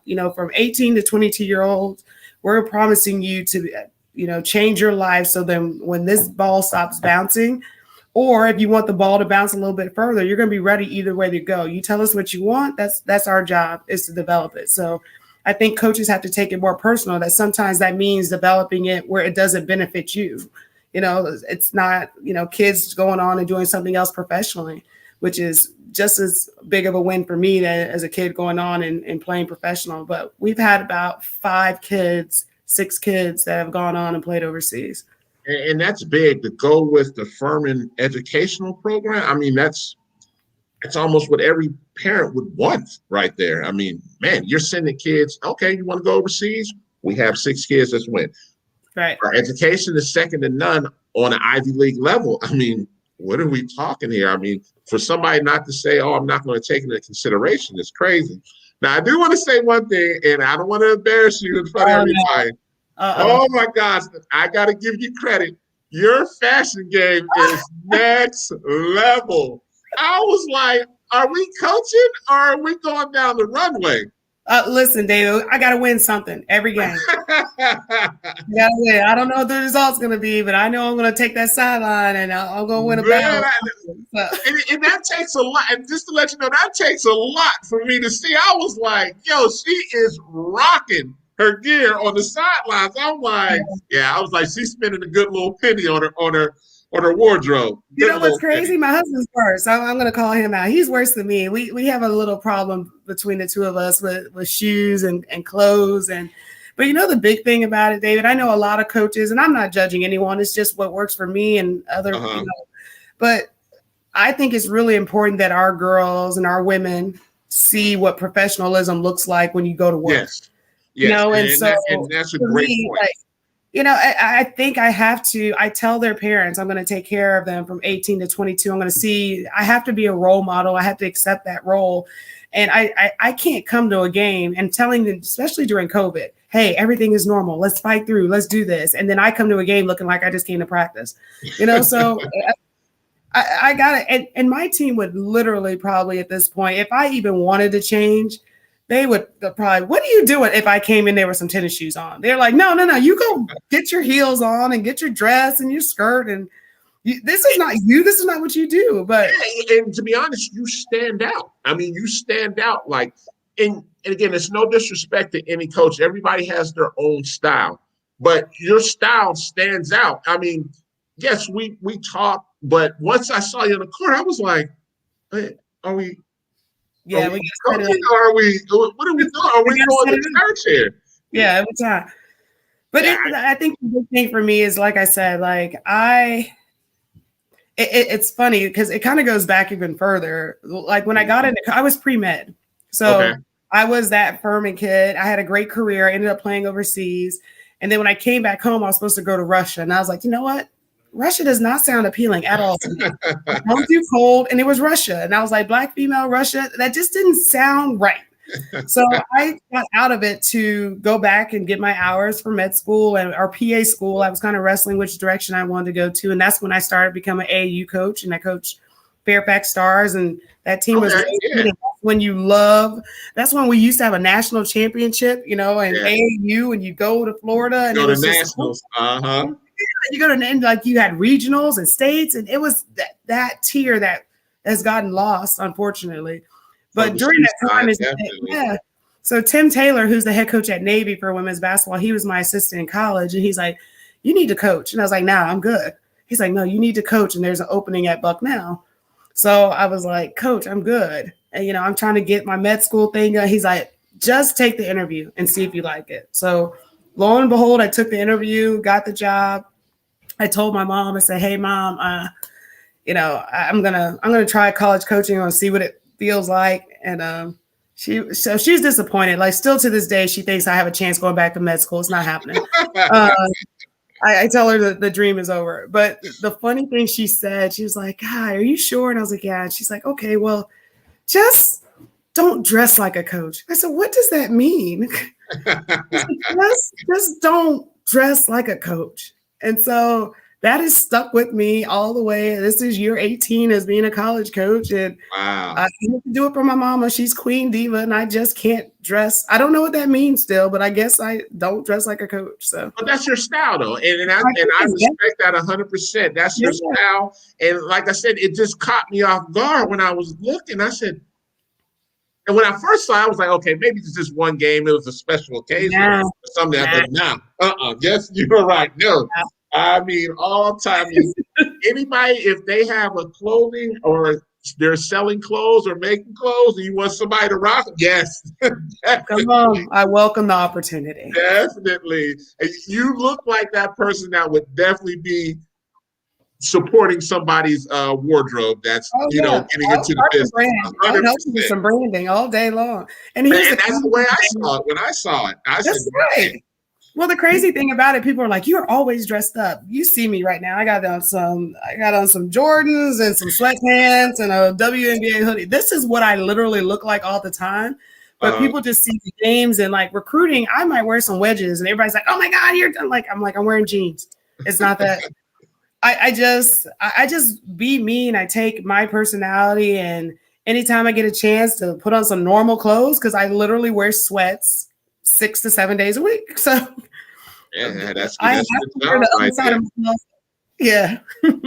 Man, that's crazy. What you're doing there, I mean, what you're up against and the job you're doing there is amazing. You know, it's been almost a year since we met, almost a year. Yeah. And, you know, it's just as I've gotten to know you more, I've just been more amazed. And even as I got to know Pierre as well, because after you got done schooling me, you're like, okay, let my assistant get you now. Let him start to school you as well.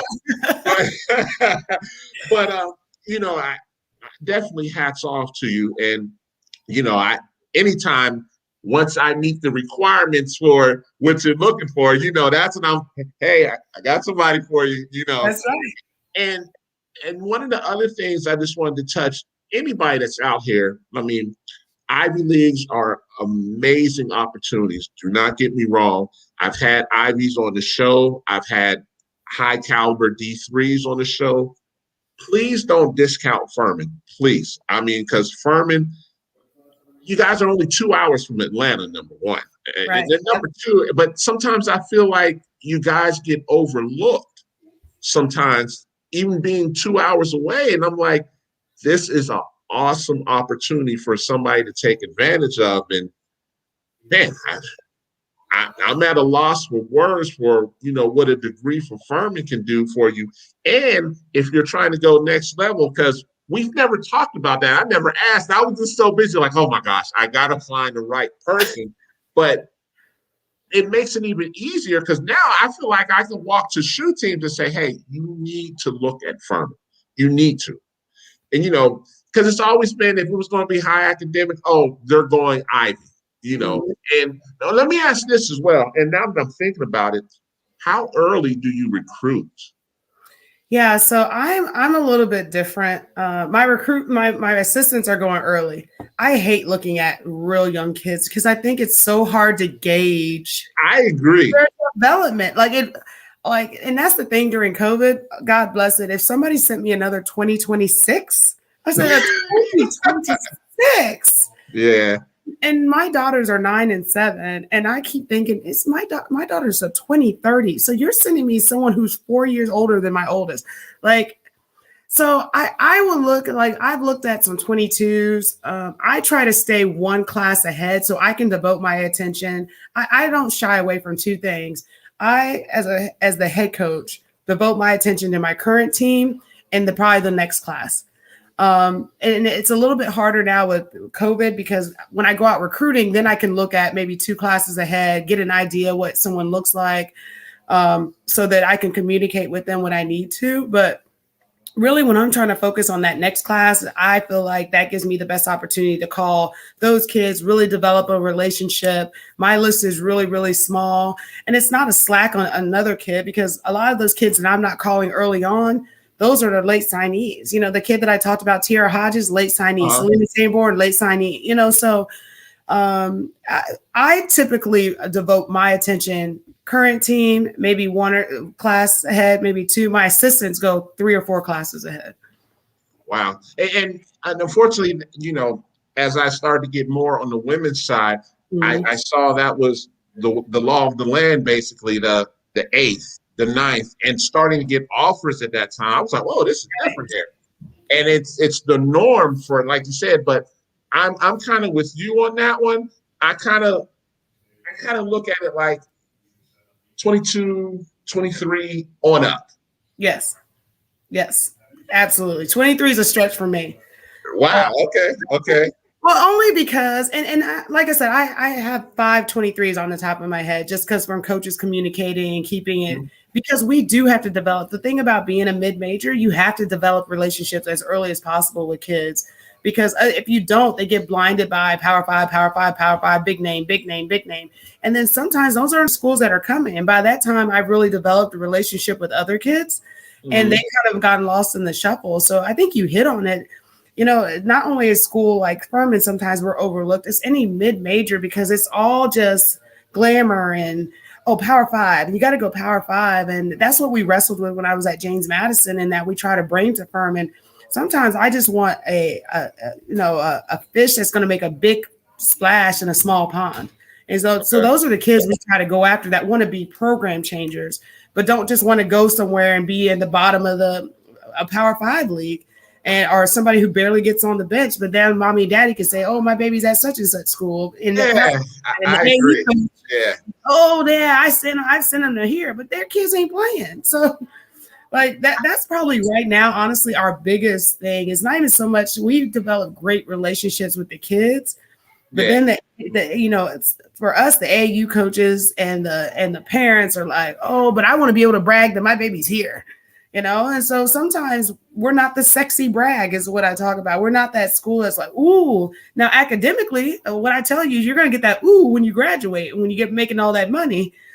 But no, I'm going to disagree with you, and I didn't mean to cut you off. I'm going to disagree. No, go for it. You are that sexy thing because people that are in the culture are looking at it like, okay, yes, they give the academic, but she's sending. If you want to play the long game, that's right. You want to play the long game. Yeah, this is a sexy pick, but this goes to that. You got to have parents that are educated on the process, right? And you also have to have.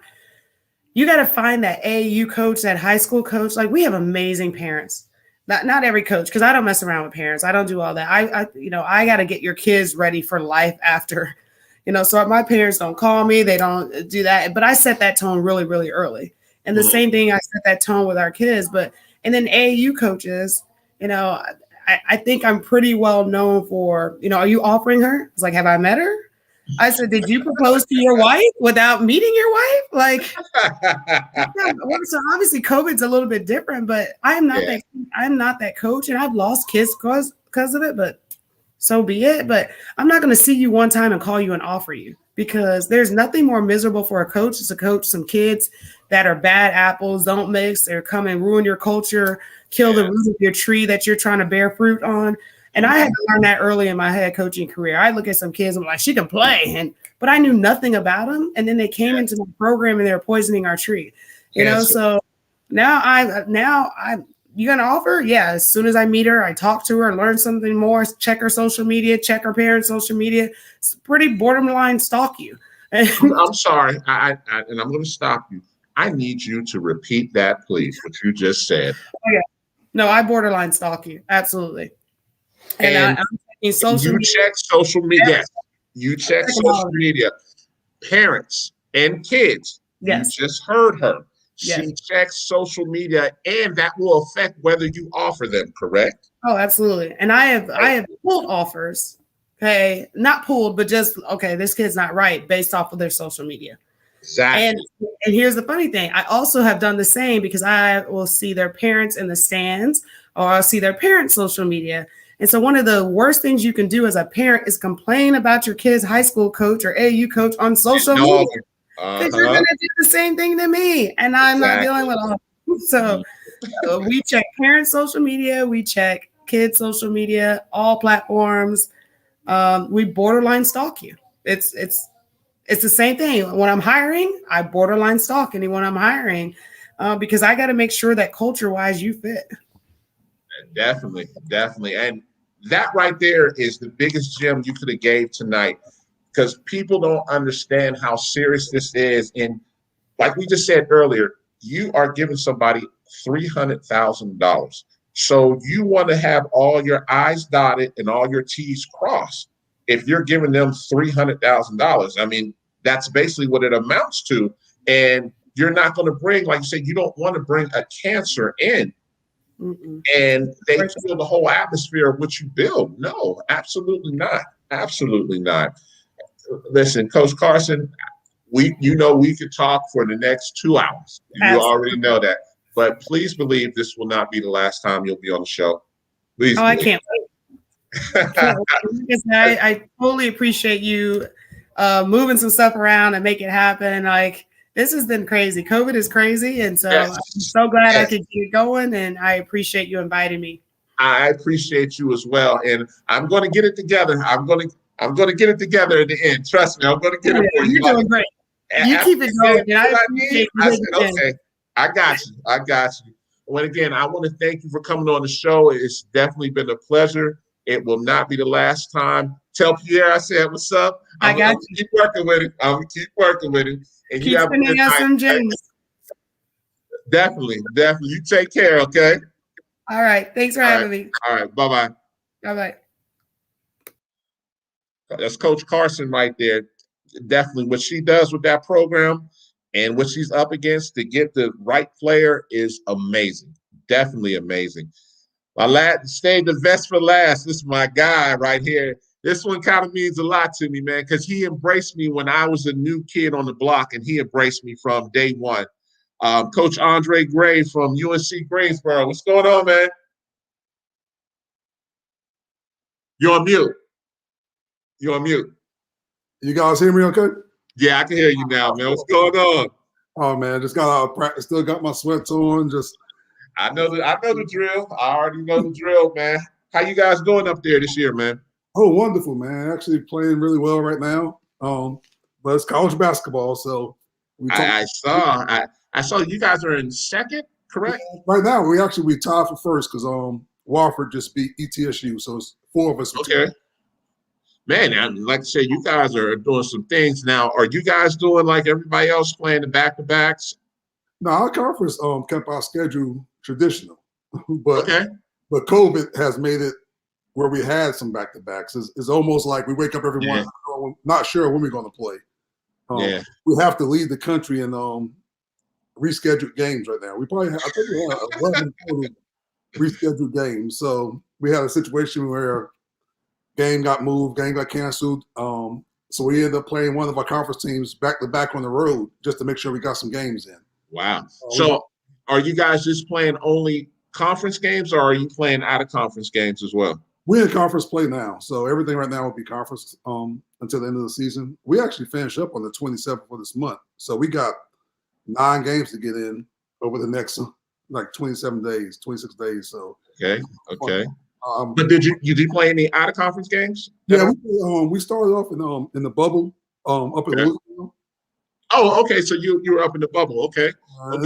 It was an interesting situation because you go there because it's a bubble, right? You're gonna go there and get 5 games in. The field was really good. I think the other 4 teams that was there that we scheduled to play all made the tournament last year. So it was a great chance for us to get some games. Don't care about winning or losing. We're gonna go up there and sharpen our sword a little bit. Mm-hmm. And ended up only playing 3 games. Some of the games got canceled because of COVID. Had some games moving around. The first time it happened to us, we was actually at a pregame meal, and we found out after pregame, hey, we're not going to play in 2 hours, and that was the first time we had to go through it. But we have been through it, I think, 5 times now since then, where 5 times where the other team has had to back out or cancel the game on game day. on game day.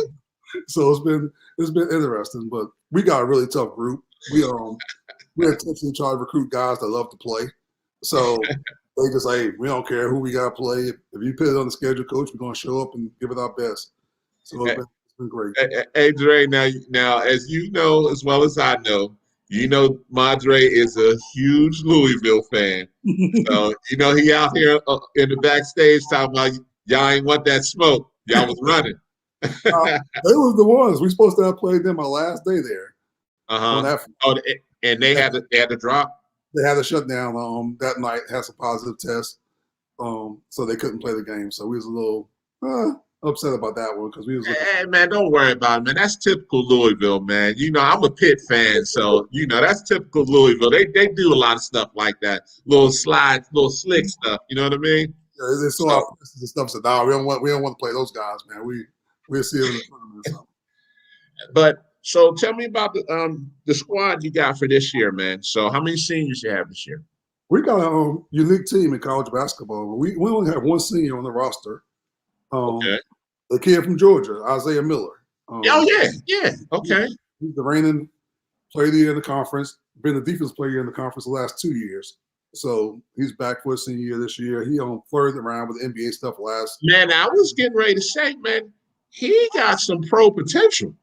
Yeah, he's and the craziest thing about the kid, man, shouldn't call it because he's a better person than he is a basketball player. He's a phenomenal basketball player. He's one of those dudes that you pull him for, man. You want him to be great. You're going to be a great man.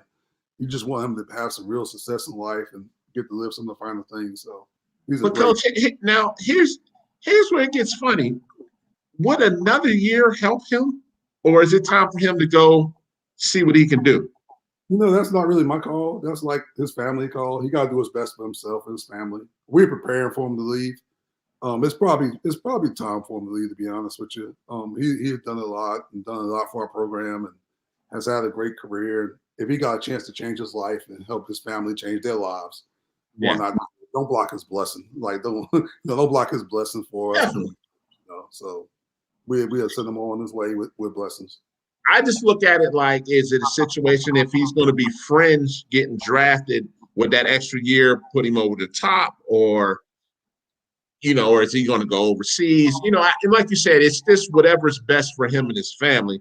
I was looking at it from a strategic standpoint, the way I was looking at it, like, man, Yeah, one thing I've learned, and one of the things I think, well, I kind of hang out in this business. Like one thing I don't want to do is ever block it up with somebody else's blessing. And it's not my call. It's totally Coach Miller call. It's totally Isaiah and his family's call. But if they feel like it's the right thing to do, we're gonna support him 100% because he's given a lot to our program. Gotcha. So, how many freshmen do you have this year? We actually play 3 freshmen. Okay. 2 of them, one was a redshirt kid, who sat out last year. The other 2 were prep school kids. Okay. And so we got a pretty young team. That's the one thing we had to come to grips with this season early on. Because we're really talented, and we'll play 10, 11 guys on most nights, and we're pretty deep. But it didn't hit us until we started playing games that our bench were all young. Like we was playing freshmen and guys that didn't play a lot the year before, and we might have had too high expectations for them early. They needed to get some minutes under their belt and get some games under their belt, and they're starting to act like upperclassmen now. They're starting to play like they're getting more confident. Okay. Yeah, you can tell by the schedule. I was like, man, when I looked at the conference standings tonight before you came on, I was like, oh man, they playing. I was like, oh, you guys might be middle of the pack to upper to middle of the pack. But I said, man, Dre got the boys playing up there this year, man. But here's the one thing that I wanted to ask. Do you think taking post grads and red shirts helps you more than just taking that traditional high school senior coming in? You know what? We just try to take the best player we can get. We don't care where they come from. We have found within this program that we have done better with guys that come straight from prep school or high school. The culture that we have built here is phenomenal. And guys that come in with a year left eligibility typically struggles with our culture. Because we practice we practice extremely hard, and we real demanding on our guys. And if you don't play defense, you're not going to play a lot. Not saying if you got especially, we won't throw you in the game, but you're not going to play 30 minutes a night if you can't guard. Usually guys that come as transfers, it take them a while to adjust, like everybody do. So usually freshmen, that first semester, that first summer, that first fall, they start getting the feel for it. Usually the second or third year before they really get it. Before they start to turn that corner. Yes, sir. So, and that's why we haven't done a ton of transfers here within our program through the years. And the ones that we do, we usually try to find somebody that we know well before they get here. Now let me ask this. To get into UNC Greensboro, and I'm an athlete, what is UNC Greensboro looking GPA-wise for me to – I know outside of the minimum to get in, what do you typically prefer? See, this is one of the beautiful things about this school. It's actually the most diverse university up here in North Carolina. And I realized that. And it's known for having one of the biggest achievement gaps in the North Carolina, in the country, actually. So really, okay, a great majority of our student body is first generation college kids, and people that come from poverty, things like that. And it's not the whole school, but we have a good chunk of our population come from that. And the school does a phenomenal job of those guys being successful. Now, the state of North Carolina, like we tell recruits this, like, we're not an Ivy League school. We're not going to pretend that we are Ivy League school. But the North Carolina state system is one of the best in the country. And we have a business school that's among the best in the country. We have a kinesiology program among the best in the country. So you could get a quality education from here, but we're not going to sit in somebody's house and say, hey, you're about to get an Ivy League education. But that's not to say that it's not a great education. Gotcha. And one thing we really take pride in, like, not taking chances on kids, but looking deeper below the surface of what a kid has achieved in high school academically. Because sometimes it's environment why a kid don't perform. It's always ability. And we've had some guys that have done really well here that didn't come into this place as great students. So, and we have that's been 4.0s the whole while we've been here. So the big thing for us is like the passion for the game, the passion to be coached, the passion to grow. We really want our guys to grow as people and grow as basketball players. And if you're not about growing and expanding yourself and getting better, that's the stuff that turns us off more than GPAs. Understood. And that's been, I love that Greensboro Coliseum. That thing is nice. I love that thing. You know, when I drove by the Coliseum, you guys don't play there all the time. You only play there like a couple times a year, right? No, that's actually our home arena. We play there. Yeah, we play. That thing is nice. I love that thing. Yeah, we've been playing our home games there now for about 6 or 7 years. Okay. And one cool thing about Greensboro, what makes the program is really cool now, is that, you know, the last 4 or 5 years we've had a lot of success. I think we're second in the state of North Carolina in total wins. A lot of people don't realize that. I think Duke has won more games than us. Then more Chapel Hill, one of them won more games than us in the whole state, and that's counting everybody. Wow. Okay. We don't have a professional team in town, so Greensboro, our men's basketball team, has kind of become the pro team. So we get a lot of support from the community. When we wander around the town, people know who we are. Greensboro is the third largest metropolitan area in North Carolina, behind Charlotte and Raleigh. So it's a big enough area where you get some really good support. And so the Coliseum has really been a blessing for us. I think our guys love playing in it. Recruits love coming there and seeing it. Yeah, that's nice, man. That thing is real nice. Anybody that wants to Google it, please do. That Coliseum that's top notch. That's not no mid-major facility there, because they play on the NCAA usually plays like what, the first round there a lot of times, right? Yeah, the ACC tournament is there as well. But yeah, when we recruit guys, and the word you just used, we don't even use that word. We don't even talk mid-major, high major. We don't. We got a legit, no matter what metrics you use, we've been a top 50 program in the country for the last 4 or 5 years. So yeah, that we're in the mid-major conference per se, but it's even one of the best mid-major conferences. So we don't even talk about the majors like that around our programs. So. And it's the state. I mean, forget major and level. Everybody knows North Carolina is a basketball state, and it's a basketball crazy state. I mean, because like you say, you got Greensboro, you got Duke, you got UNC, you got Charlotte, you got East Carolina, you got, UNC Wilmington. I mean, the list goes on and on and on and on. I mean, it's a basketball. When I was there for 2.5 years, but I was down in the Pinehurst area, and I would go to Fayetteville. You know, I would go up to Raleigh. I would go up to Greensboro. Winston-Salem was like, man, this is crazy. And I was just watching high school games. Yes, sir. Yeah. So, you know, I like Madre, like North Carolina and Kentucky are basketball states, hands down. They're basketball states. And, you know, in my years of traveling, I always would compare, okay, Kentucky and Indiana and North Carolina, those are basketball crazy. Now, Georgia is turning into a basketball mecca, but it's still, you know, a lot of football heavy. But yeah, when you talk North Carolina, that's the first thing you're going to come out your mouth and say, oh, this is Hoop City right here. Everybody got to go in the yard. Everybody think they can play. It's a blessing and a curse, I guess, because everybody think they can coach too. So, so everybody played. All the parents played, the aunts played, the uncles played. So they got all the answers. But, you know, I've been blessed enough where I grew up here. And, you know, I've spent my whole career here coaching in North Carolina. So I'm used to it. And I'm one of them myself. So I'm Hoop State. Yeah, you know, everybody knows you in the state. Everybody knows you know. And you know, the great thing about Greensboro, man, like I said, it's a central area. I mean, basically, if you're going to go from Raleigh down to Charlotte, you're basically going to almost go through Greensboro, right?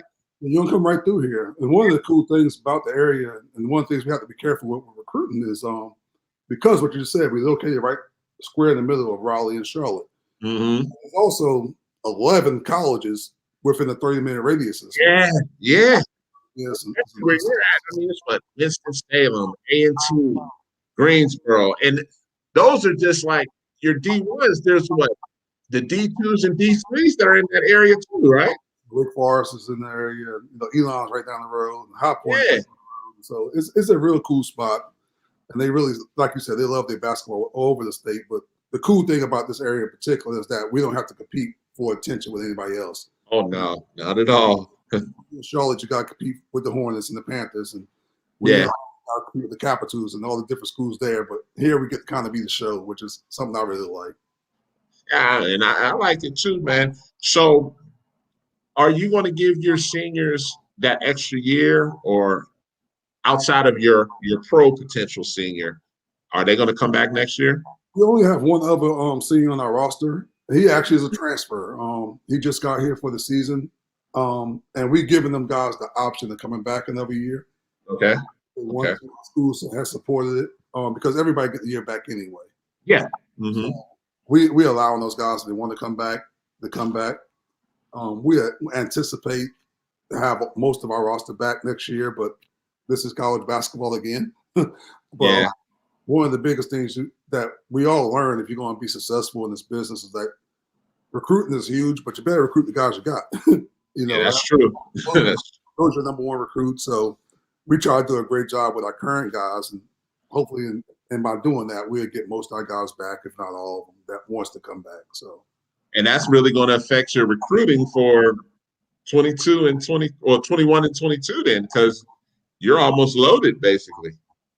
Yeah, it will. You got to be smart. In this business, you always got to make sure you know what's going on with the players, and especially in your backyard. You better know the people around you, because you never know. And it could be something that's not necessarily bad. Somebody might have a family emergency. Somebody might have an injury that puts them out. Yeah. Somebody may just get homesick or for whatever reason. So you don't really know what may happen. So you try to prepare yourself for that anyway. I've always and we always try to recruit a little bit ahead anyway. Mm-hmm. So we try to learn the kids a couple of classes behind, just so you can start building relationships, and not only with the kids, but the people around them. Yeah. So, now let me ask you one of the questions. You kind of touched on it, but I just want to get your style on this. And I've talked about this because with the transfer portal being at right now, I'm assuming it's at 1,300. It might be a little higher since the last time I checked. When you guys are looking for that prospect, I know you said the best available, but in general, is it transfer portal, JUCO? I'll flip-flop these two, either international, post-grad, and then high school, or does that really matter to you? Again, it doesn't matter. I will say our roster, we don't have a junior college kid on our roster, and I don't know if it's not by design. It just happened to be that way. Mm-hmm. We have international kids on our roster, and we got kids from throughout the United States. Got North Carolina kids, South Carolina kids, Georgia kids, got a kid from Texas, got a couple from Kansas City, Missouri. So they come from a little bit of everywhere once they get here. But we don't sit down and say, hey, we got to have a transfer. Hey, we got to have a high school kid. Again, just more of a fit more than anything. More of a fit. Like the biggest thing here is like the guys got to love ball. If you don't love ball, and I'm talking about love ball, no need to even talking to us. Like if you're not gonna like it here, you ain't gonna like us much. You're not gonna like the guys on the team. So we try to stay away from guys that if we can figure out if they love basketball or not. That's one of the first things we try to figure out because we could fix anything else. If you love ball and not a great shooter, we could get you in the gym and help you become a better shooter. If you love ball and you need to lose weight or gain weight, we can help you with that stuff, but we can't put the love of the game inside you. So that's our biggest thing. Regardless of where you're coming from, you got to have a passion for the game of basketball.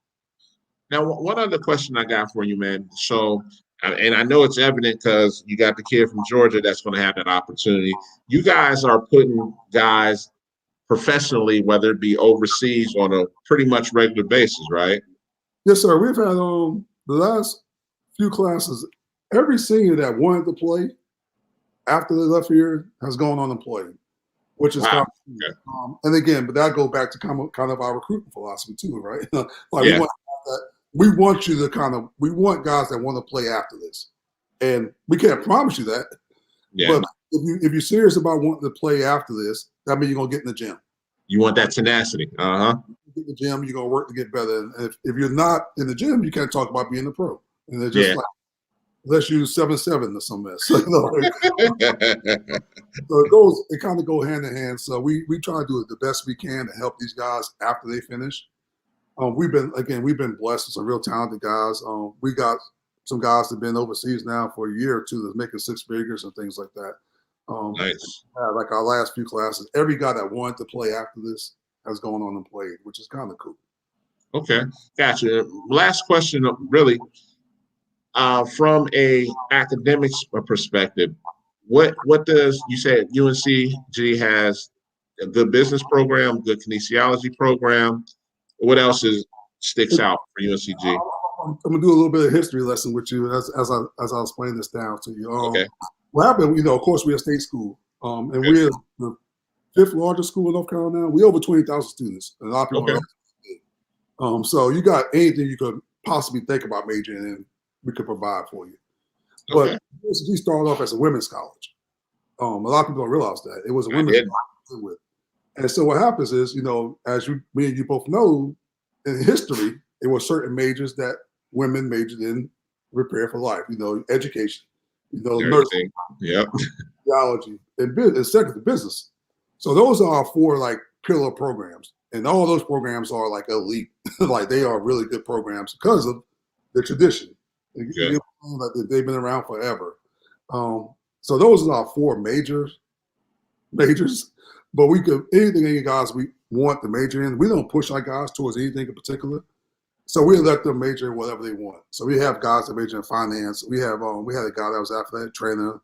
We have guys that major in business, international business. So it's our job to give them the support that they need to be successful in whatever major they choose. And with us not having football, we're able to get a lot of resources for our men's basketball team to help our guys. To help them. So we have our own academic advisor that, that helps us make plans for those guys to graduate. Each guy on our staff have 2 or 3 guys that we're personally responsible for. And we talk to those guys pretty much every day about the academics. We don't play, we check every class our guys take here, which is kind of unique, I guess. But every guy that take an in-person class, we'll check every one of their classes because that's number 1 priority, to get these guys a degree. And with that, that's the one thing we always going to promise them, is that we're going to help you get graduated no matter what. So the academic setup here is awesome. Again, the guys that come in, they have to do study hall when they walk in the door for 6 hours, and then they can earn their way off. For the last 3-4 years since I've been here, I know every semester since I've been here, we've been over a 3.0 GPA as a team. And this is extremely hands-on. And that starts at the top. Coach Miller is very demanding.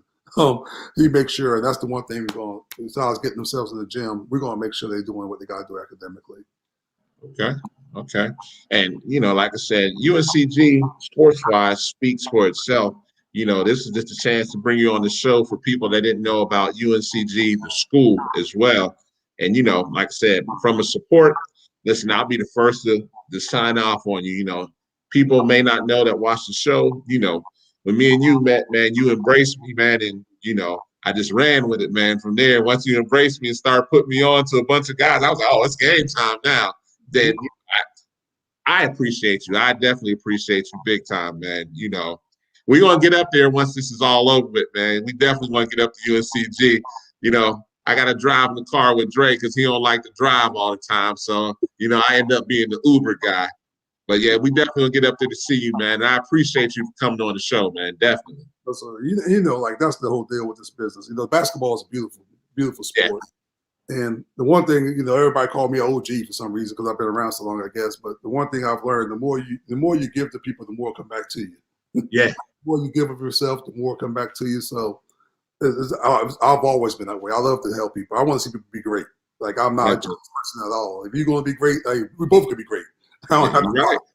Everybody eat. That's how it is. Everybody eat. Definitely. Help you be successful. I'm always going to do it. That's kind of how I'm wired. And I think that's why I'll be able to hang around for 20-some years doing this.